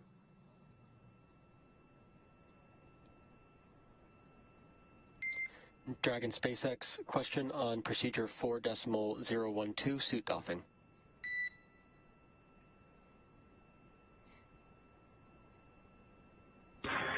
Go ahead, SpaceX. All right, Shane, just wanted to follow up. We wanted to confirm that all 4 suits are drying, and then when ready, when we can come back on board.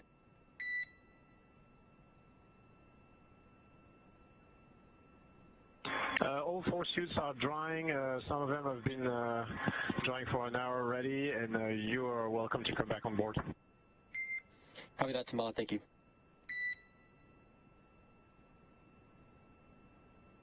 Very cool. Got some words that we might get some camera views inside of Crew Dragon with the Crew 2 team already doffed their suits, confirming that their suits are drying as they are waiting for ingress on the International Space Station.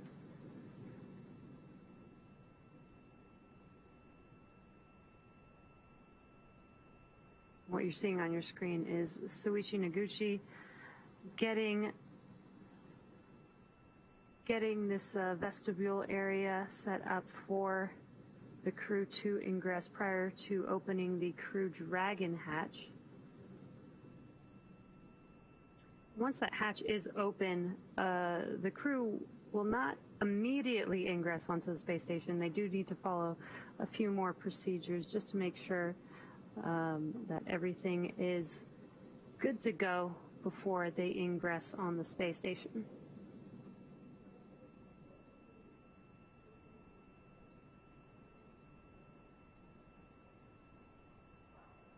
So you see some of the padding that's needed to outfit that APAS hatch. He's just wrapping it around the metal structure that is the station side hatch. He'll do this to completion. On the other end, we'll hopefully be getting some views from the inside of the Dragon cabin and seeing both perspectives from the Dragon side. Dragon SpaceX for awareness. Cameras are back on board.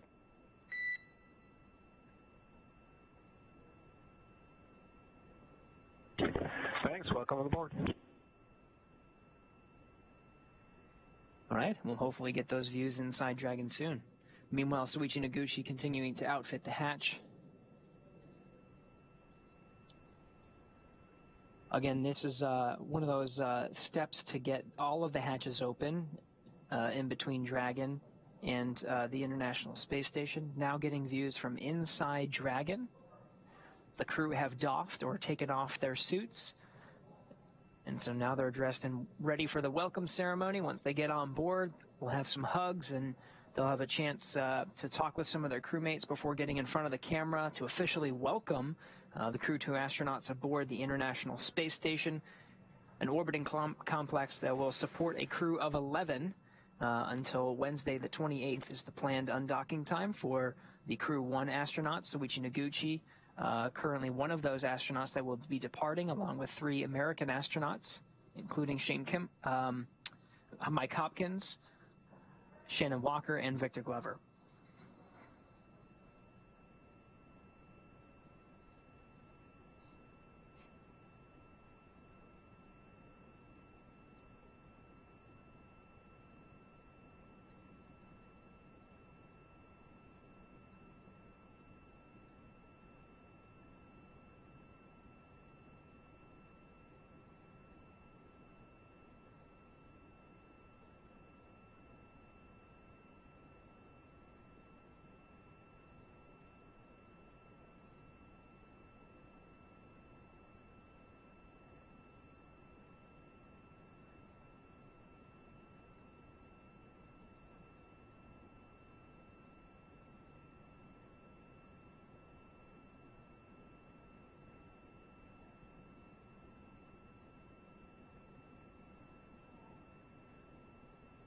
All right, looks like Noguchi has that APAS hatch wrapped. You can see just above him, he used a series of padding and blankets to wrap the metal structure that is the station side hatch, and now he's inside the vestibule.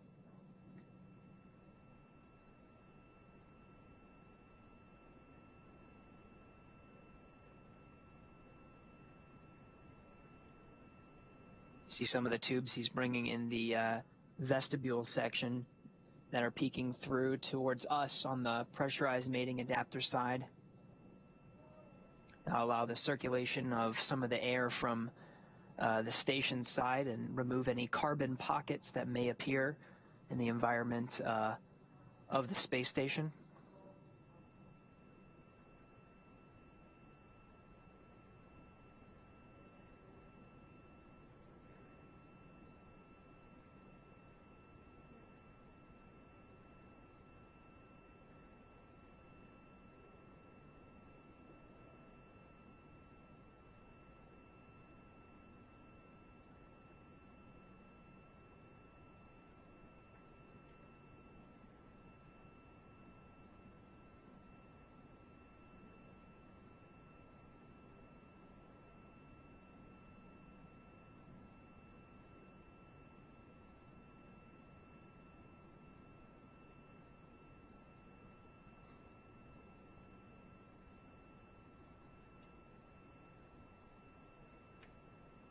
So we're a little more than an hour and a half removed from the docking, the official docking time. Hawthorne Endeavour station is ready for Dragon hatch equalization. Houston, copy.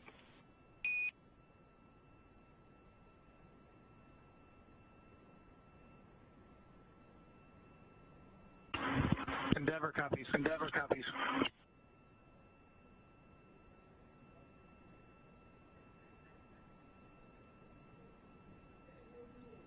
NASA astronaut Mark Vande Hei coming in to help out.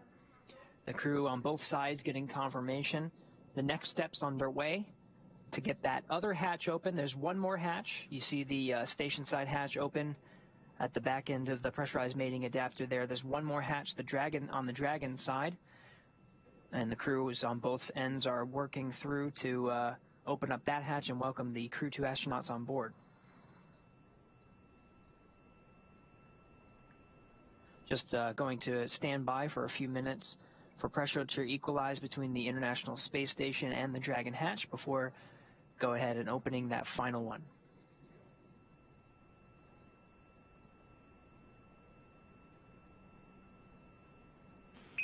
And Endeavour Houston, can you confirm readiness for hatch equalization?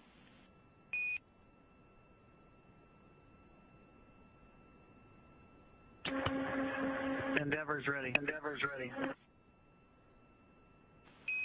Okay, station and Endeavour, stand by for equalization. It's expected to take 5.5 minutes.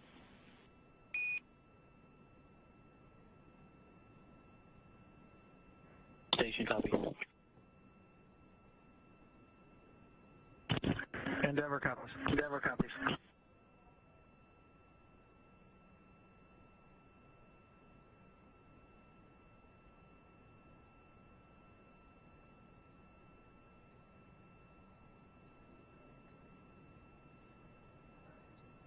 All right, so you heard that equalization time. A timer is set for about 5.5 minutes to allow that pressure to equalize between the pressure inside the environment of the International Space Station and the pressure inside the Dragon.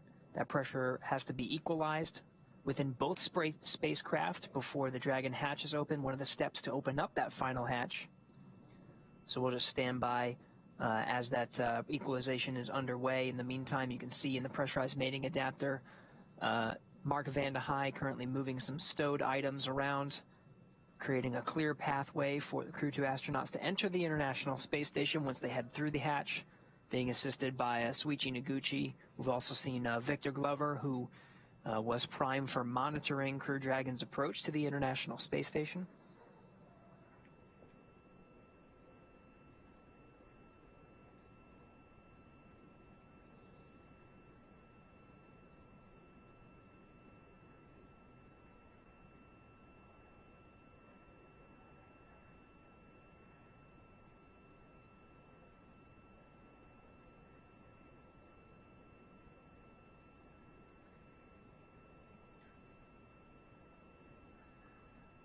So it looks like Glover is resetting the camera position there.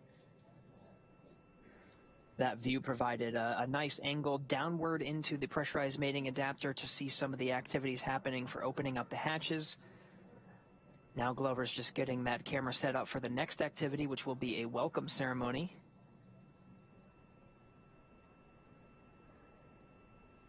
Putting it in a good position to frame or allow to frame 11 astronauts to squeeze into that shot. I think that'll be an impressive feat by itself. Yeah, that is quite a bit of people, especially for the International Space Station. But it'll be really cool to see them all together.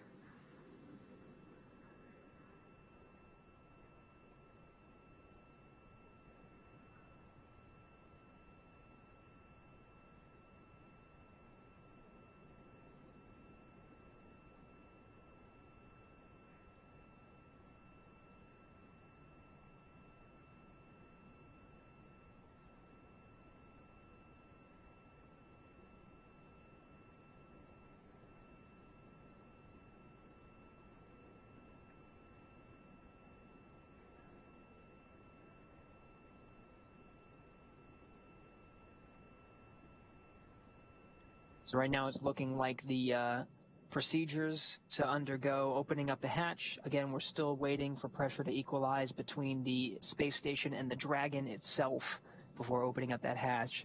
But it seems like we're on a good timeline to start a welcome ceremony on time. That's expected to begin at 4:45 a.m. Pacific.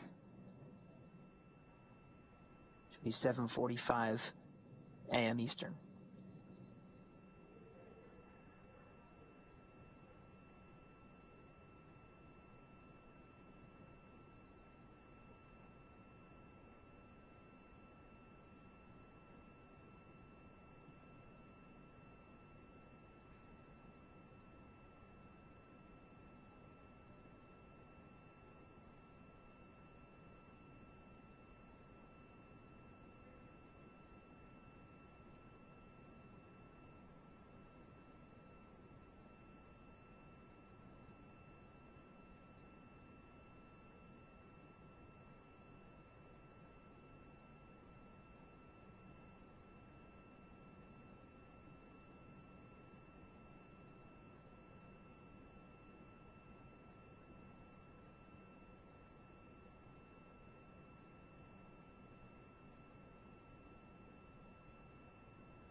gathered inside Node 2 now. You see over to the left is NASA astronaut Mark Vande Hei. Going from left to right, we have Crew Dragon Resilience Commander Mike Hopkins, followed by Soichi Noguchi and International Space Station Commander and NASA astronaut Shannon Walker.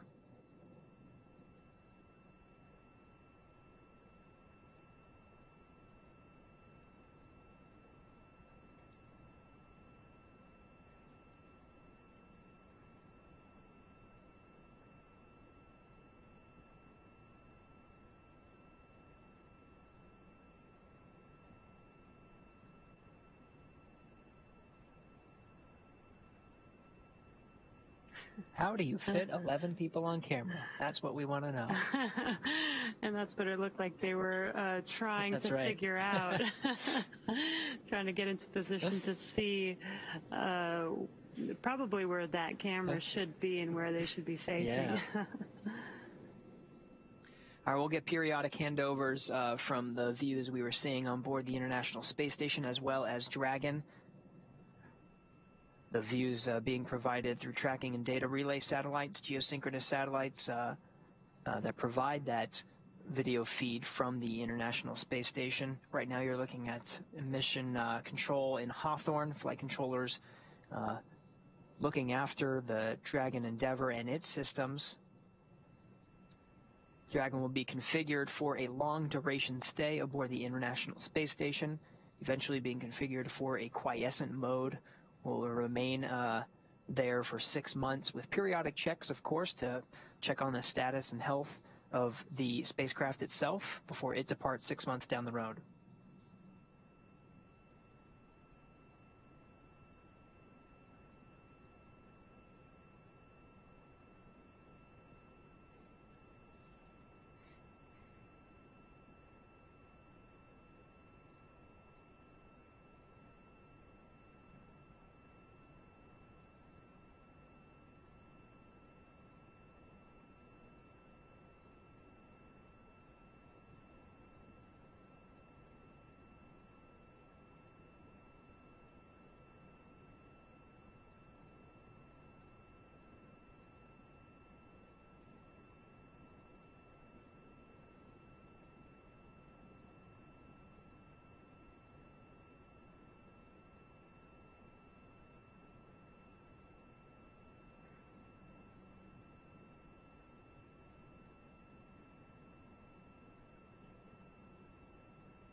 And Endeavour and station hatch equalization has started. 5.5 minutes wait time.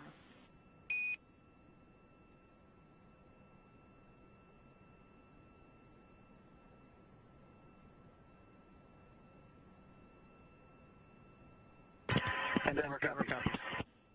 Station copies.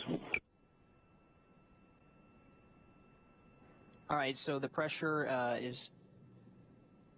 The equalization process has been started between the International Space Station and Crew Dragon Endeavour.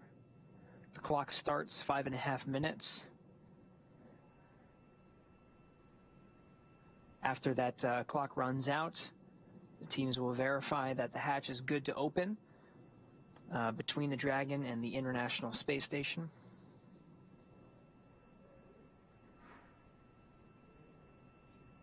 We're still tracking to start the welcome ceremony at 4:45 a.m. Pacific time, 7:45 a.m. Eastern. We'll hopefully get to see the crew in early, but they'll be able to do some hugs, get settled, and then get in position to start the welcome ceremony. We'll keep you up to date if that time does change, but it seems we're looking good so far for the Endeavour crew to enter into the International Space Station. It looks like we got that live view back on the International Space Station where they are preparing for the Crew 2 to ingress and getting set up for that welcome ceremony.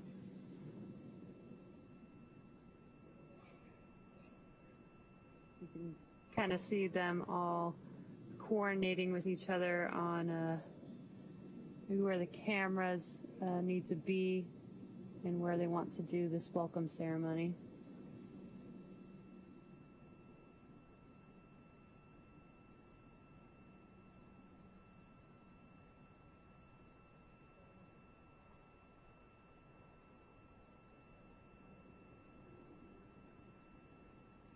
We're currently waiting for equalization of pressure between the International Space Station and Crew Dragon prior to opening that hatch on the Crew Dragon.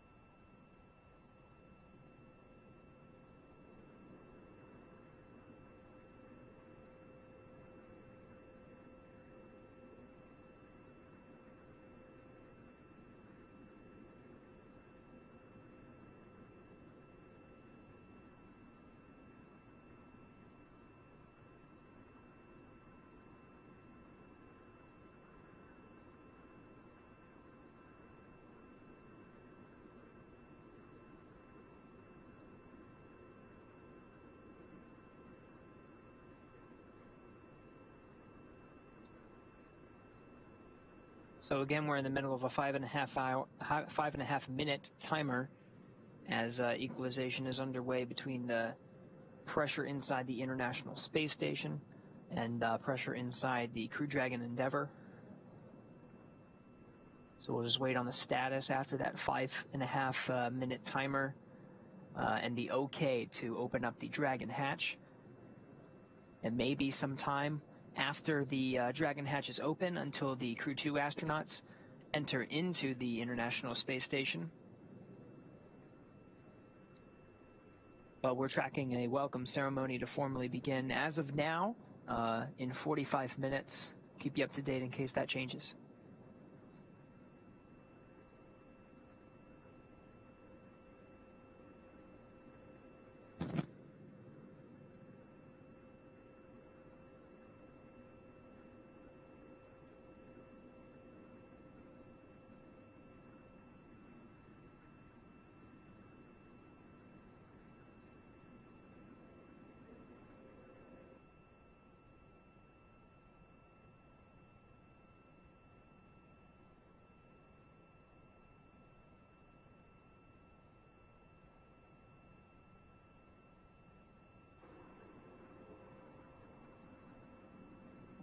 Looks like we just have a different camera view on the International Space Station.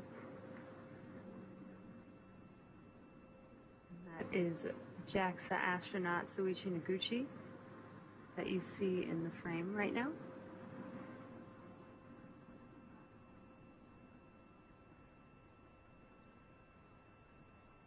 Preparations happening on both sides.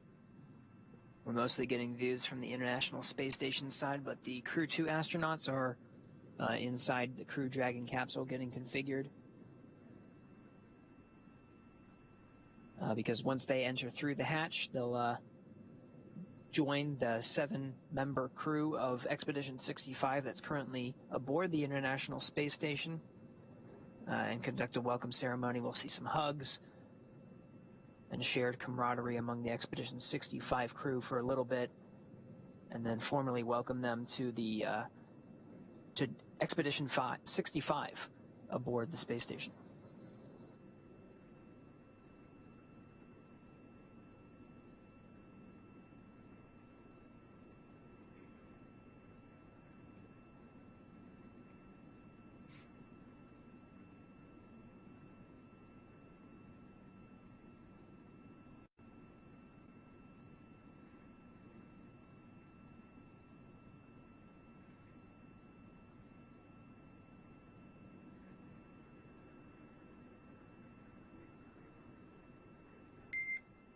Dragon SpaceX for 4.400.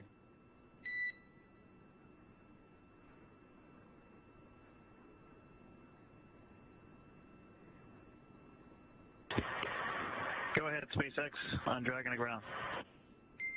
Hey Shane, just looking for confirmation of completion of Section 5 of 4.400.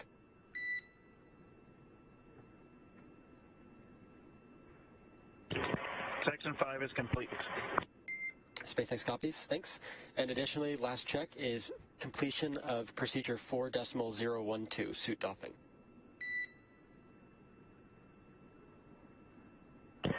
Yeah, sorry, we didn't let you know that. 4.012 is complete.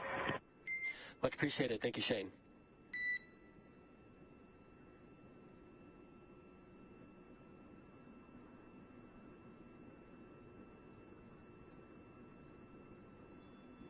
All right, a few checks from the crew operations and resource engineer. Dragon SpaceX on the big loop for hatch open.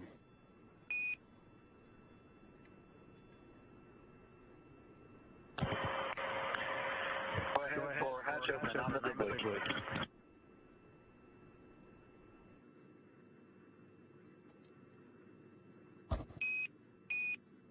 All right, Dragon, you are go for hatch opening per the decal on the hatch, followed by the remaining actions in procedure 4.400, section 6. Okay, that's in order.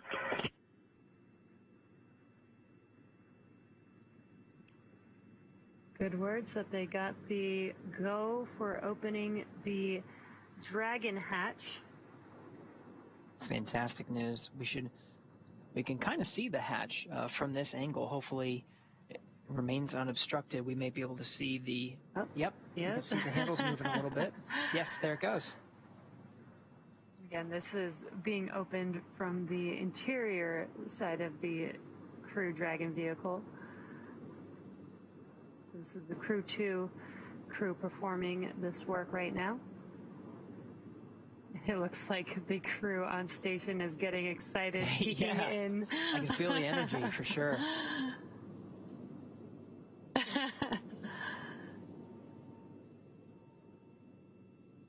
right, Dragon hatch is open. Already seeing a bunch of smiles.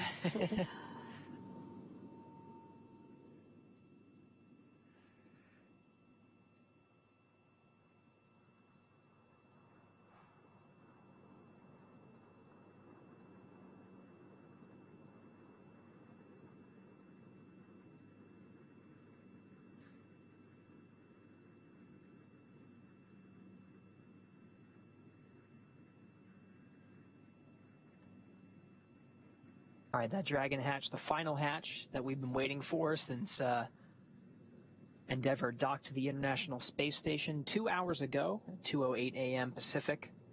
4:05 a.m. Pacific is the time that Dragon hatch was open. Already seeing some smiles.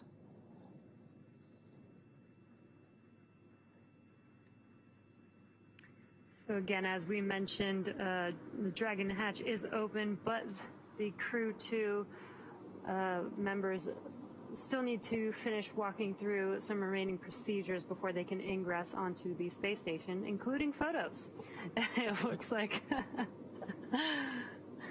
you can see the the crew posing for some pictures there. SpaceX on the big loop, hatch is open.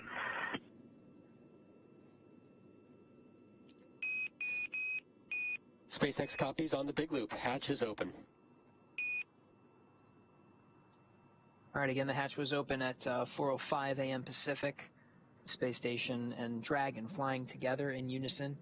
Attached, Endeavour attached at the forward port. Those vehicles were 267 statute miles over the South Pacific to the east of New Zealand. SpaceX Endeavour 4.400 complete.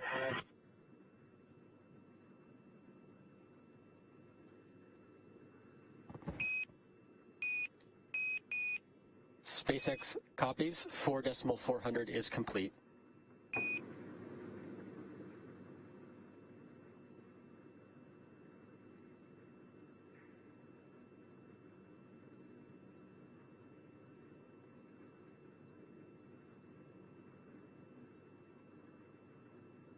So as a reminder, even though the Dragon hatch is open, it still may be a couple of minutes until the Crew Dragon Endeavour astronauts actually ingress or enter into the International Space Station to be welcomed by all of the expedition's 65 crew members currently aboard who are eagerly awaiting them to come on board their new home, the International Space Station, for the next 6 months. It's a couple of procedures. You see some of the air ducts. And Houston Dragon in 2.102, step 6, decimal 1, IMV duct installation complete. You are go for IMV fan activation. Houston copies. We'll put that in work.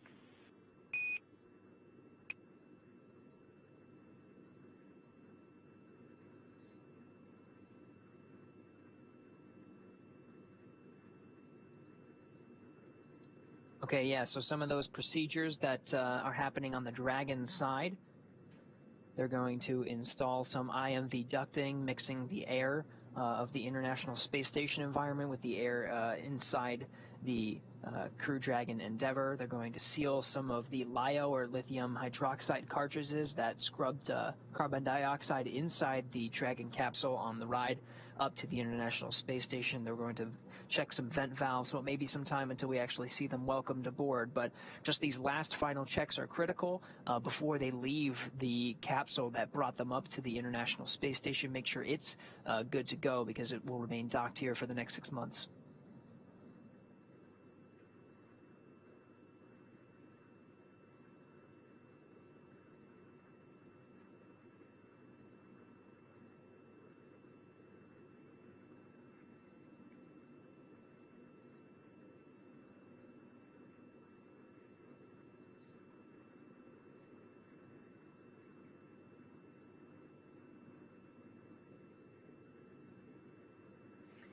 Looks like the station side crew is ready, and they're just waiting for the Crew 2 crew to ingress onto the space station here in a few minutes once they finish their procedures.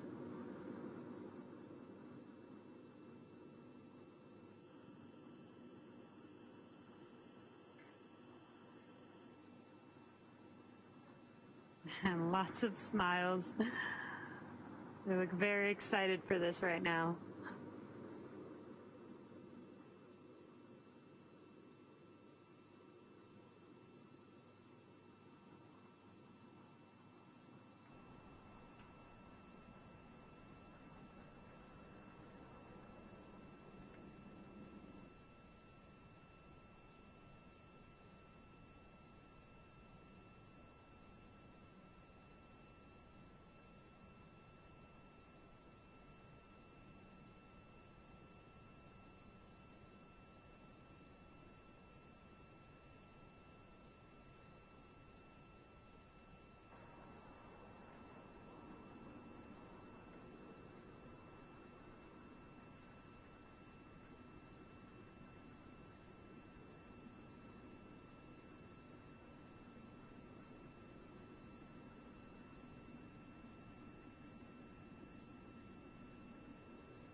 If you're just now joining us, the Crew 2 Dragon Endeavour is attached to the International Space Station.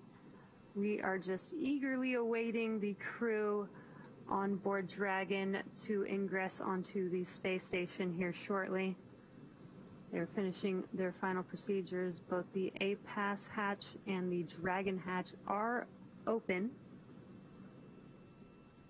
So we should just be a few minutes away from the Crew 2 astronauts ingressing onto the space station.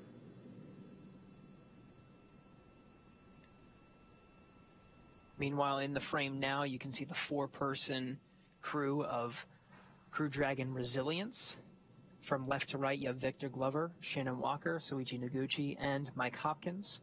And Soichi doing some flips for us. That's right.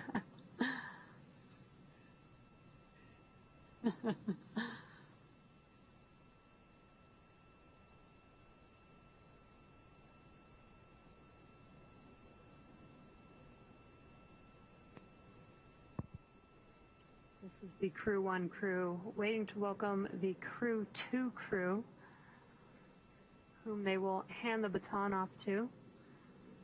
They'll spend approximately 5 days with the Crew 2 astronauts as they do a handover prior to Crew 1 coming back to Earth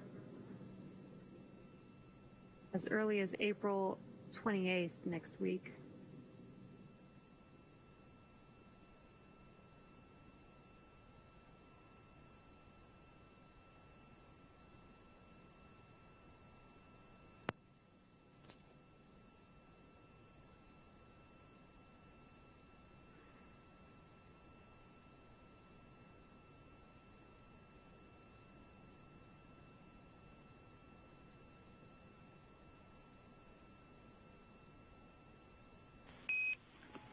Endeavour Houston, Endeavour Houston, you are go and step 6.3.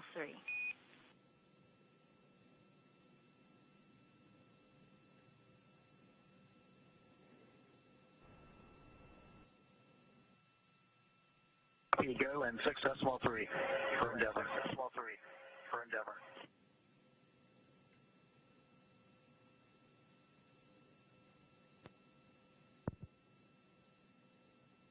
Got some communications from Houston to the Crew 2 members on board Dragon.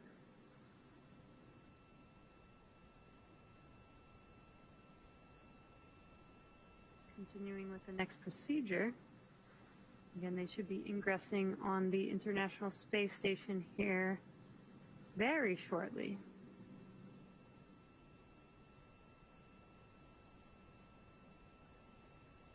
Crew 1 crew hanging out on your screen there,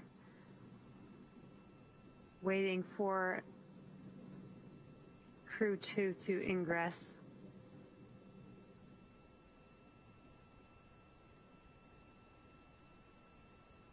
Again, all the hatches are open between the International Space Station and Dragon.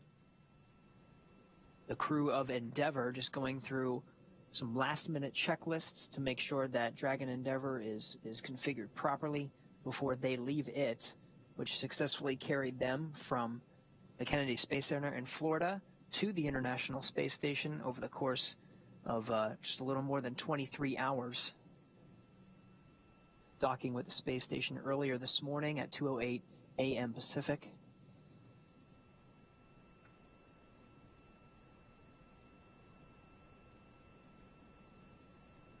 Coming into frame here, you see at the forefront of the frame is NASA astronaut Mark Vande Hei joining the Crew 1 astronauts, all of them currently members of Expedition 65.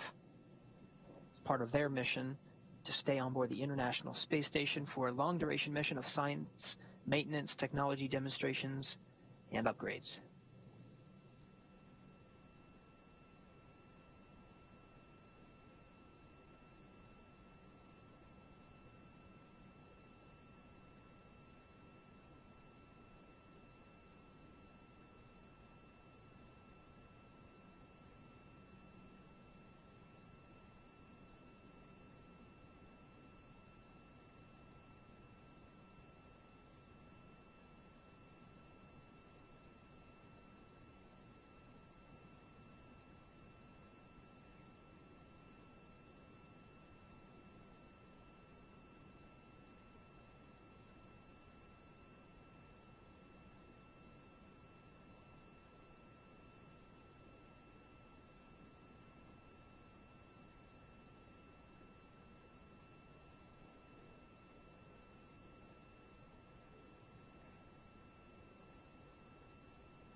You're just now joining, you are watching the live broadcast for the Crew 2 mission.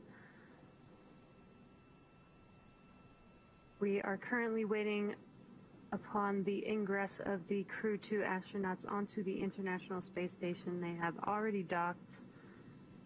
Both the A-Pass hatch and the Dragon hatch are open.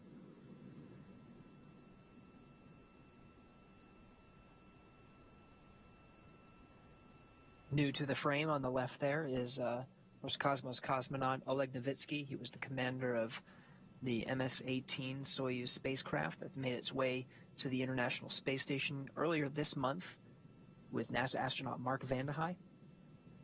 Also on board is Pyotr Dubrov, who hasn't been in front of the frame yet, but he'll be part of the welcome ceremony as part of the 11-member crew that makes up Expedition 65 currently aboard the space station.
Station Houston on 2. Houston on 2. We're seen and voice check for upcoming PIO event. We're good with the scene check. If we could just get a voice check.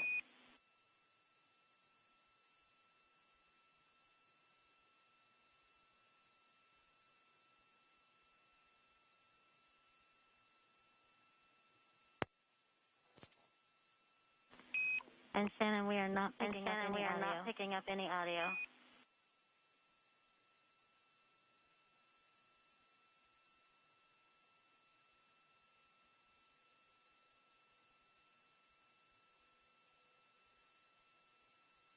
How about now? Having things on works better. 1, 2, 3, 4, 5.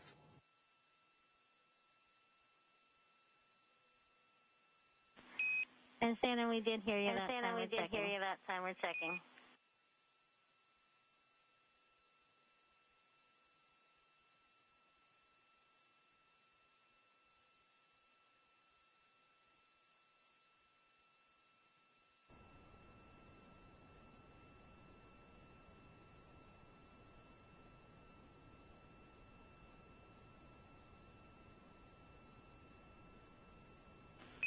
And Shannon, can you give us another long count?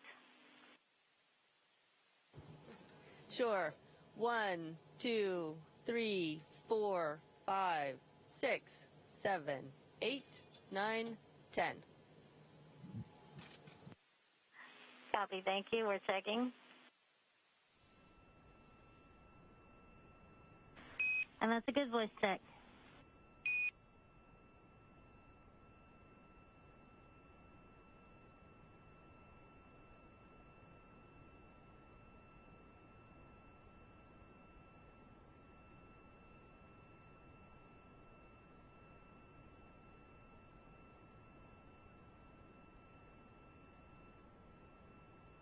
and SpaceX Endeavour on spacecraft for LIO. SpaceX is with you on space to ground for LIO. We were trying to install the LIO with the bag cover. That is LIO 1. Oh, correction. Yeah, LIO 2 in the bag and in the non-active storage area. And while we were pushing in, it tore the bag and it cut that bag pretty big. Would you like us to proceed with this or go without the bag?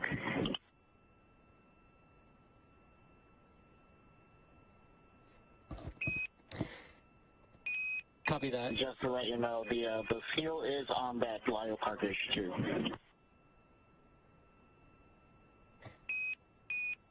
Copy that, Dragon.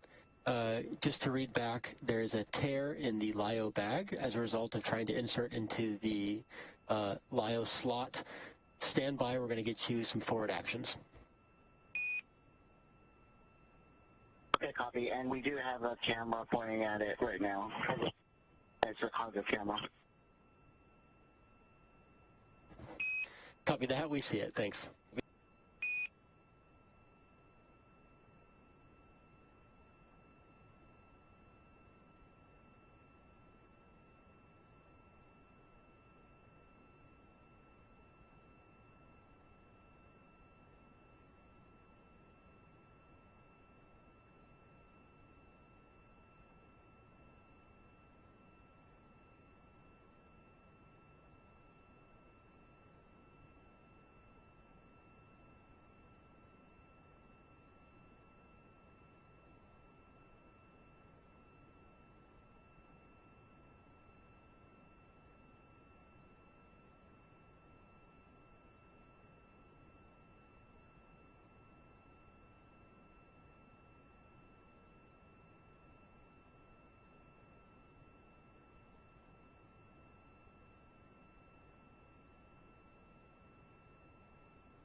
Dragon SpaceX, can you confirm if it is LIO cartridge 1 or LIO cartridge 2?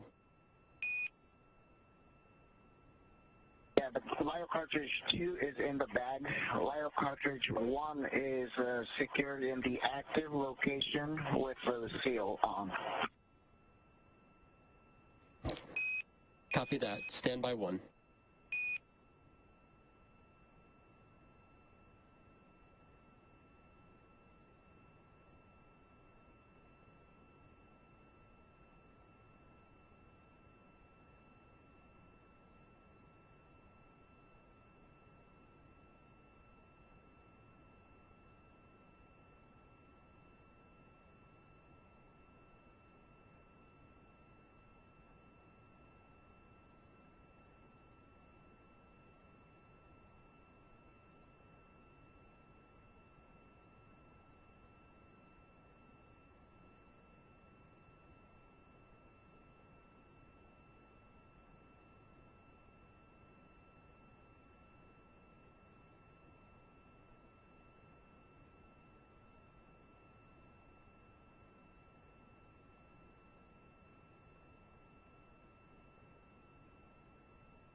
Dragon SpaceX, we are going to have you stow that LiO cartridge without a bag. How copy?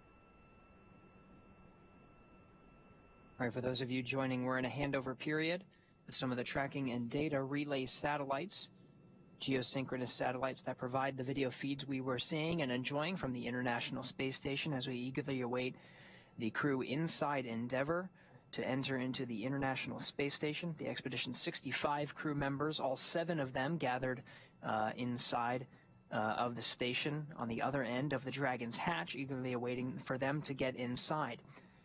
Flight controllers here in Mission Control Hawthorne just undergoing a series of checks, final steps really, for the astronauts inside Endeavour to undergo before they enter through the hatch and leave the capsule that brought them up to the International Space Station.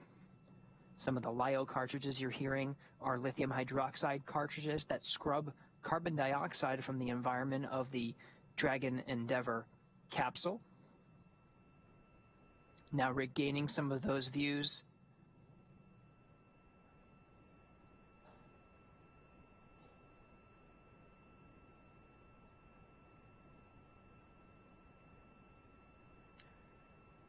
Once the 4-person crew of Endeavour comes onto the International Space Station, there will officially be 11 crew members on board as part of Expedition 65.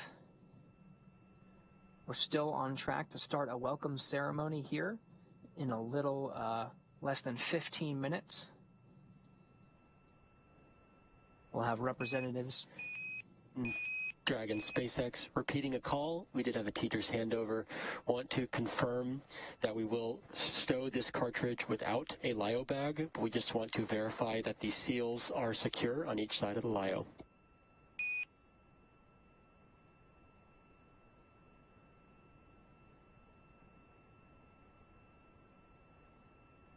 And just to verify, seals are secure on both LiO cartridges 1 and 2.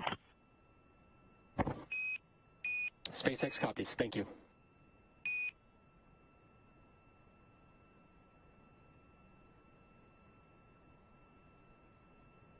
And SpaceX, please let us know what to do with the bag itself.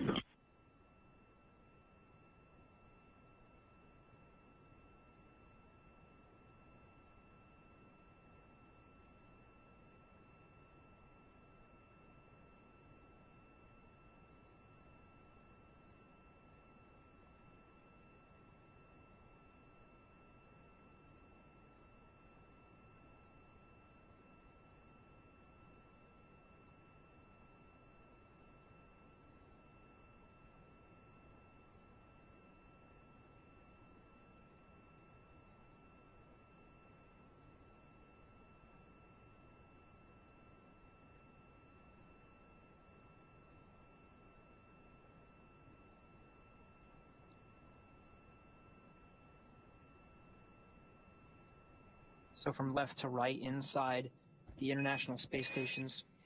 Dragon, SpaceX copies. We do want to save this bag so we can look at the RIP in the future. Stand by. We're going to get you words on where to store it.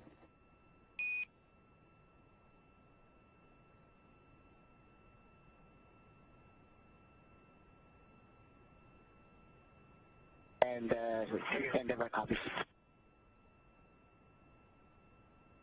Crew of Endeavour still working through those last-minute procedures. Again, LiO cartridges are lithium hydroxide cartridges that scrub carbon dioxide from the environment of inside Crew Dragon Endeavour.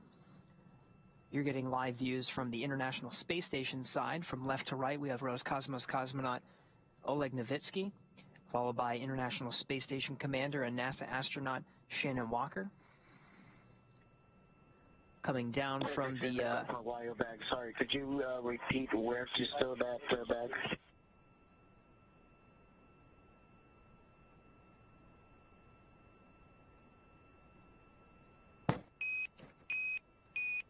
Yes, stand by, Dragon. We are finding a good common bag to put it in for temporary stowage. Okay, copy that. We'll just stow it for now.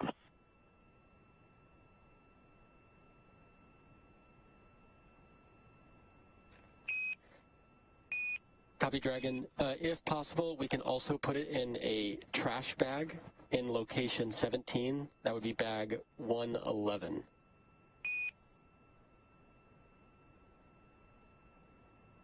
Okay, copy. We'll get a trash bag from location 17, bag 111, and put it in there.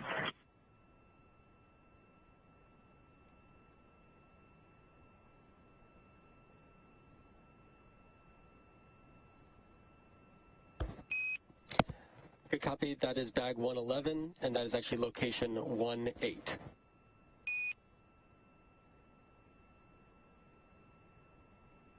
Location 18, bag 111.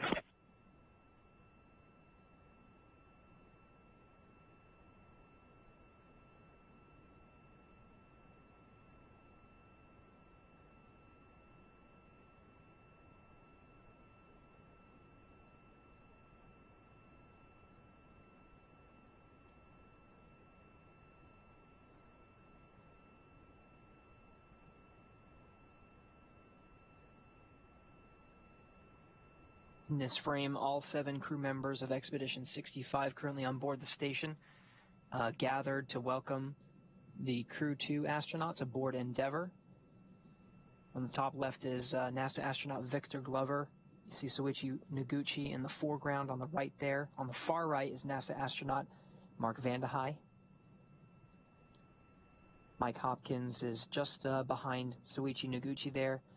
And Roscosmos cosmonaut Pyotr Dubrov is on the zenith or space-facing side, sort of the ceiling from this shot, all gathered and eagerly awaiting for the 4-person crew of Crew Dragon Endeavour to come on board.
Soichi Noguchi doing some backflips as they eagerly await the Crew 2 astronauts to ingress on to the International Space Station. The Crew 2 crew is finishing some final procedures. Once they complete all of those procedures on board Crew Dragon, they should be able to ingress on the International Space Station.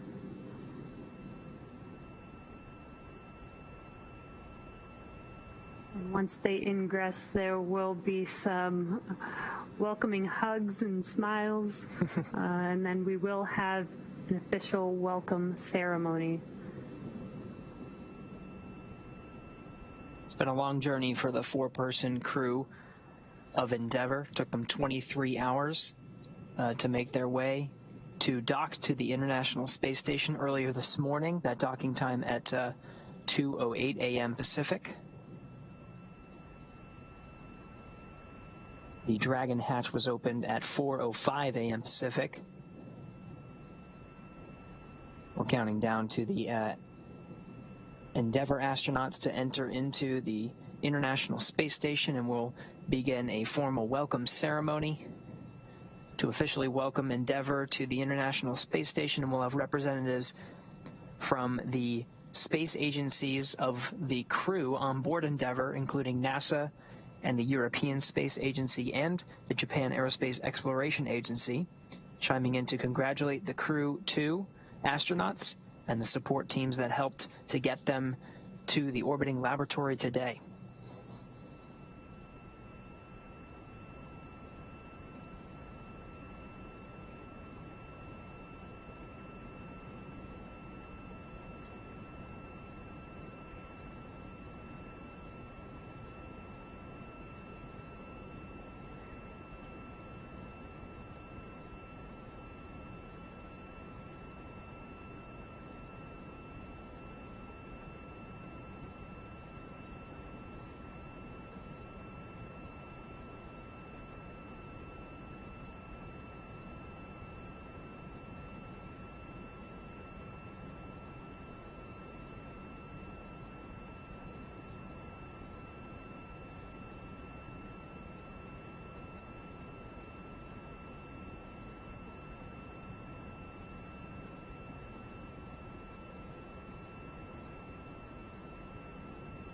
Station 2, unless anybody's opposed, we're going to progress with ingress.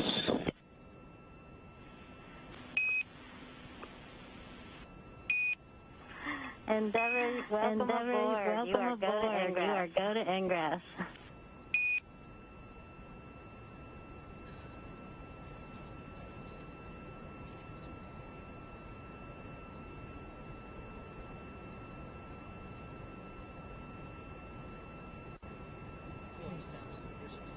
Endeavour arriving. Got some confirmation that the crew is go for ingress, and you can see Aki is the first to ingress onto the International Space Station. And Gwyn.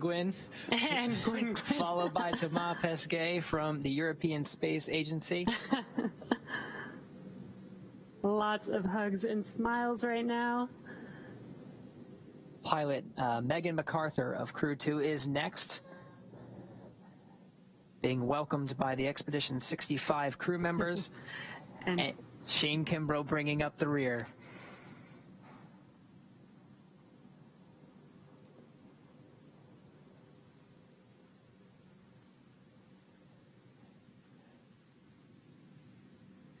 The 11-person crew of Expedition 65 now together inside Node 2 of the International Space Station.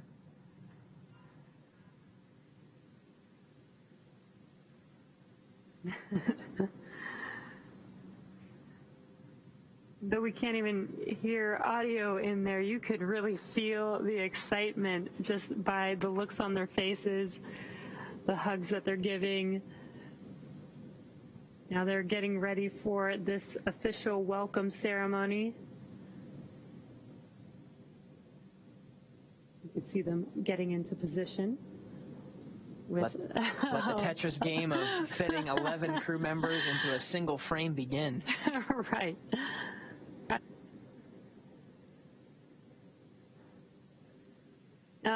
12. Gwyn. Oh, that's right.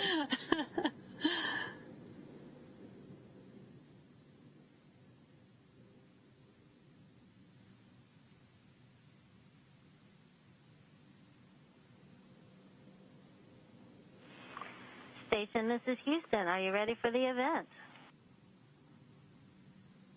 Houston, this is Station. We are ready for the event.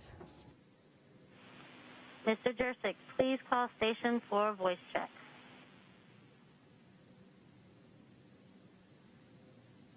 Station, this is Steve Jerzik. How do you hear me?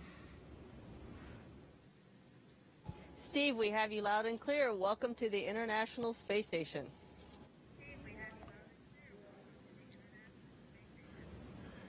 Hey, man, it is awesome to see the 11 of you on station. It's incredible.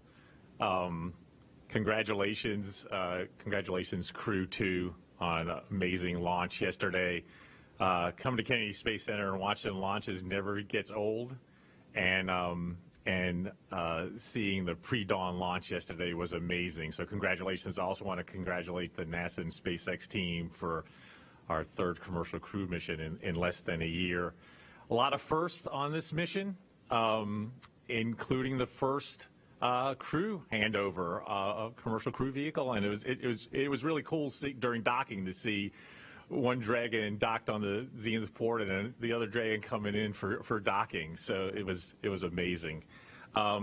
April has been an amazing month and a really busy month for ISS, with Mark, Piotr, and Oleg launching to ISS. Kate and her Russian colleagues coming back.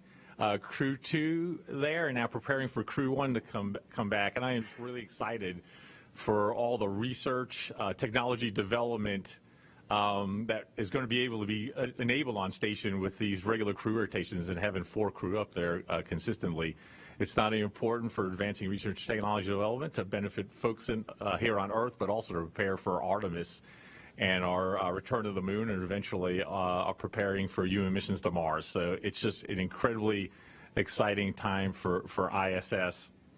You know, Shane, Megan, Aki, and Thomas, we thank Tomas. We thank you for everything you do for the agency, the country, and the world, and we look forward to an amazing expedition. Crew 1, you guys have had an amazing 6 months. Mike, Victor, Shannon, and Suichi, I've followed what you've done to upgrade the station and all the research and technology you've been able to accomplish. And just want to congratulate you on an amazing expedition. And we look forward to your return next week. So again, I'm just really excited for this new era for ISS and all that you all have and will be able to accomplish. So thank you. Thank you, Steve. It is very exciting to have Crew 2 with us today, and so I'm not going to take up any time here. I'm just going to hand it over so we can get their thoughts. Thanks, Shannon. Thanks, Steve. And on behalf of Crew 2, we are just so excited to be here. I'm very excited to be here. In some ways, it's been a long journey. In other ways, it's been a pretty quick one-year assignment flow. So it's taken a tremendous amount of work from a lot of different teams to get us here. We, of course, have our excellent training team at Johnson Space Center, also an outstanding training team from Hawthorne, and the entire ISS program and commercial crew program working together to get us here, of course, as well as along with our international partners. We're just really excited to be here and be part of this historic mission with the 2 Dragons on board. First reuse of a capsule, first reuse of a booster. It's just a tremendous achievement on behalf of our partner SpaceX. So I want to congratulate and thank them. And we're so excited to be here. We're ready to get to work. There's a lot of great science that I know we're going to be doing, and we're just excited to learn and get started. So thank you.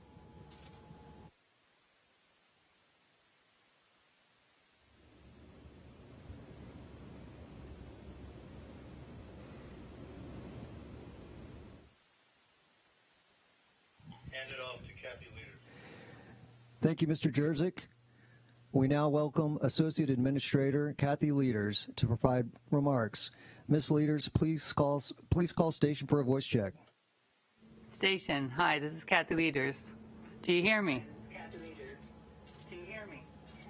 Kathy, we have you loud and clear.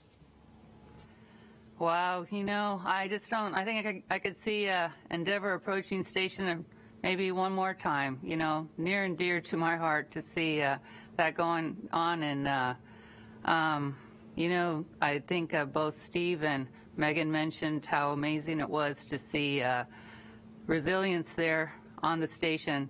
The folks, Crew 1 folks and the other parts of the ISS team, Mark, and you guys had the best view, but it was really cool seeing it from here on Earth. Like Steve talked about, wow, this is, and Megan too, we talk a lot about this being, and exploration being a team sport, and this mission so far has really exemplified that. You know, with our commercial partner, SpaceX, with our international partners, and with Thomas and Aki, and obviously Megan, you and Shane, you know, holding up on the NASA side here, and then our commercial crew and ISS teams. Congratulations to all of you. It's just been an amazing, amazing mission, and I know you guys are going to be doing some really great things. I've been here watching the folks here on station waiting for you, and I know you guys will be having a lot of fun together over this direct handover period, and with all of you on board. It's going to be a lot of fun for you, and getting ready for Crew 1 to come home. So I just wanted to really, from the bottom of my heart, say thank you. Thanks to all of you. Thanks to the whole team, the international, the commercial, you folks there on the space station now today safely, and looking forward to, like Steve said, seeing your accomplishments over the next 6 months. Thanks again.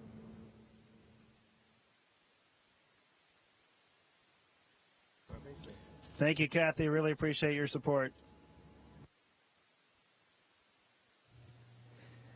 Thank you, Ms. Leaders. We now welcome JAXA President Dr. Yamakawa Hiroshi. Dr. Yamakawa, please call station for a voice check. Station, this is Yamakawa Hiroshi from Tsukuba. How do you hear me? Dr. Yamakawa, we hear you loud and clear.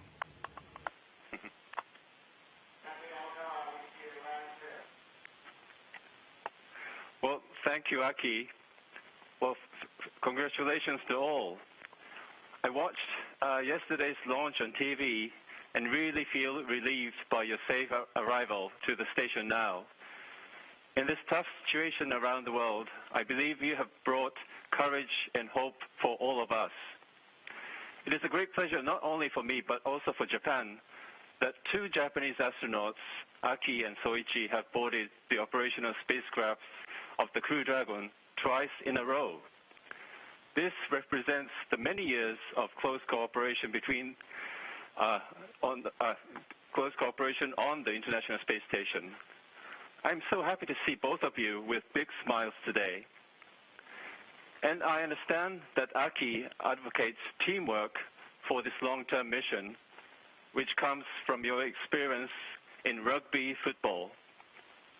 The ISS is a symbol of international cooperation around the world, and we are looking forward to seeing you work as a team, build a scrum with all of the crew members from NASA, ESA, and Russia on board, and keep scoring tries to maximize outcome during your mission. Soichi, we wish you a safe return to the Earth, and Aki, good luck and enjoy your stay in space. 野口さん、地球で待ってます。星出さん、これから半年間頑張ってください。Thank you very much.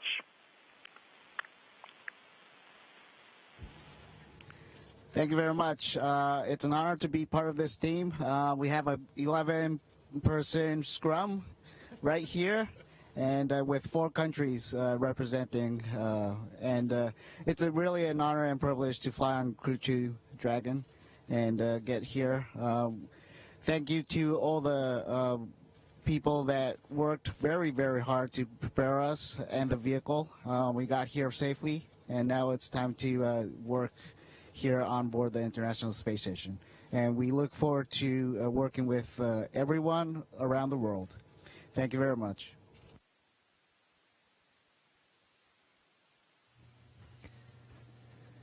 Thank you, Dr. Yamakawa. We now welcome ESA Director General Joseph Ashbacher. Dr. Ashbacher, please call station for a voice check. Station, this is Joseph Ashbacher. How do you hear me? Hey, Joseph, we hear you loud and clear. Welcome to the space station. Thank you, Thomas. This is really great to see you, that you and your crewmates have arrived safely on the space station. Greetings to all of you, 11 of you at the station, from all of us at ESA. It is really a fantastic effort to see you all so nicely grouped together in the group photo. I think the station needs expansion, seeing that you're all crowding together so nicely. On ESA, Thomas, we are all very, very proud of you and what you're doing for space, for Europe, for the Space Agency, also for France. You're extremely popular, as you know. We're all very proud of you, but of course we're also very proud of all the other colleagues which are next to you, because astronauts are so fascinating and they give so much inspiration to all of us. So this was the first launch of an ESA astronaut on a Crew Dragon.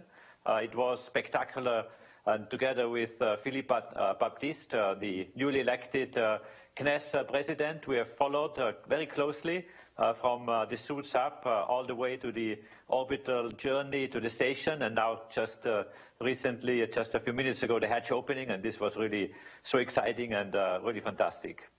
It has been, I think, a long day for all of you, but you all look extremely in good shape and in good spirits. You're all smiling. This is really fantastic to see down here from Earth. But ESA is really very happy to see your assignment, Thomas, towards the end of the mission as the ISS commander. And I really would like to take this opportunity to thank the partners of the space station for this honor to give to Thomas, which certainly is a sign and a recognition of his quality and also his personal qualities, but of course engineering and technical qualities to be the commander of the station, and also recognition for ESA as being a strong partner and supporter of the space station all the way. So I know that you have a long and very intense training period behind you, and you're all set to go. There's a lot ahead of you. Hundreds of experiments are waiting, and all of you will be kept extremely busy, but we all look forward to see the results of these experiments. So Thomas, really very best wishes from all of us. Good luck and bonne chance.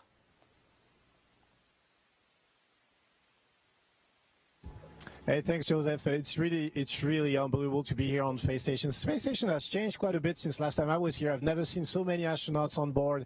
I've never seen so many different spacecrafts on board, and I think it's a tribute to how strong the program is going. I want to echo what Megan has said. It took a lot of effort from all kinds of people, you know, from the highest manager to all kinds of support persons to bring us here. So we want to thank all of them. And I want to say a few words about international cooperation. You said a lot, but it's been 20 years since it's been 20 years. Actually, Shane's line, I learned it from Shane. It's 20 years since JAXA and ESA and NASA and Russian astronaut have been together in space. So it's actually pretty historic what's happening today. We can't wait to start our work on the space station. We can't wait to see what's ahead on the adventure for us. In those 5 months, we're so happy to see our friends. We're going to have to say goodbye to them soon. We wish we could keep them a little bit longer, but not too long as well, because 11 people is a lot on space station. But yeah, it's good to be here. Really, we're impatient, and it's going to be unbelievable. I want to say a few words in French. Je voudrais surtout remercier tous les gens qui ont travaillé sur cette mission en français, et puis un petit mot pour les familles et les amis qui sont déplacés jusqu'à Cap Canaveral. Ça n'a pas été un voyage facile. En tout cas, ça m'a vraiment fait chaud au cœur de les avoir avec moi. Donc je voulais les saluer un peu particulièrement. Voilà. Merci à tous.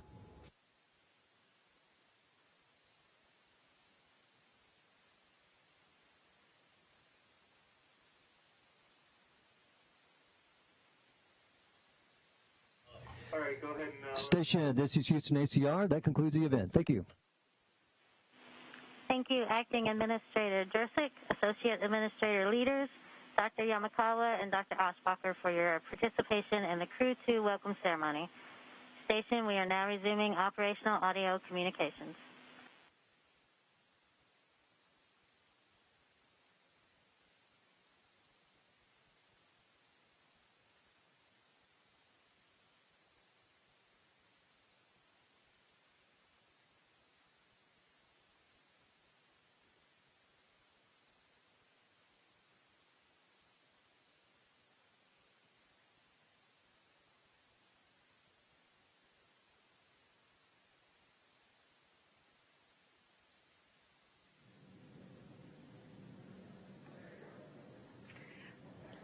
Wow, what an incredible morning, Gary. It is so cool to see the Crew crew on board with the rest of the astronauts on the International Space Station. That's right. They were welcomed by leaders from each of the space agencies that represent the cadre that is the Crew 2 astronauts aboard Crew Dragon Endeavour. We first heard from Steve Jerzik, who's the acting administrator of NASA, based at NASA headquarters. We also then heard from Kathy Leaders, who's the associate administrator for Human Exploration and Operations Mission Directorate at NASA headquarters. Then we got to hear from the president of the Japan Aerospace Exploration Agency, Hiroshi Yamakawa, and Joseph Aschbacher wrapping up the comments as the Director General from the European Space Agency, each of them chiming in and talking about just what it took to get to this moment with 4 astronauts on board, 4 additional astronauts on board, I should say. An 11-person crew now makes up Expedition 65. Yeah, it's been an incredible 24-plus hours for this Crew 2 mission. This was NASA's SpaceX Crew 2 mission, and we have been with you all from the beginning, starting up with suit-up of the astronauts in the suit-up room at the ONC building, following the crew on the NASA Causeway in their Teslas as they made their way to the launch pad, go up the fixed service structure and ingressed on Crew Dragon Endeavour. We had an on-time liftoff yesterday morning at 5:49 a.m. Eastern Time, with the first stage separating and coming back to Earth for its second flight and second landing on, of course, I Still Love You, while Dragon, separated from second stage, had a good nose cone deploy. We had 5 major burns on Dragon as it made its way to the International Space Station, and finally docking to the space station, where we just a few moments ago watched the crew ingress onto the International Space Station. So an incredible past day watching this mission. On behalf of SpaceX and NASA, thank you for watching today's webcast and for your interest in this exciting second rotational crew mission. Now that Dragon Endeavour has reached the International Space Station, it will spend approximately 6 months docked there until it's time for Crew 2 to return home via a splashdown in the Atlantic Ocean. And now that Crew 2 has arrived, we're less than a week away from the return of Crew 1. We'll be taking you along as Mike Hopkins, Victor Glover, Shannon Walker, and Soichi Noguchi return home after their long-duration stay aboard the station. They're currently targeted to return on Wednesday, April 28th, so be sure to tune in as NASA and SpaceX bring you live coverage of every step of their journey. Be sure to follow NASA and SpaceX on social media for real-time updates. And thanks again for watching our coverage. Go NASA, go SpaceX, and go Crew 2. We'll see you again real soon.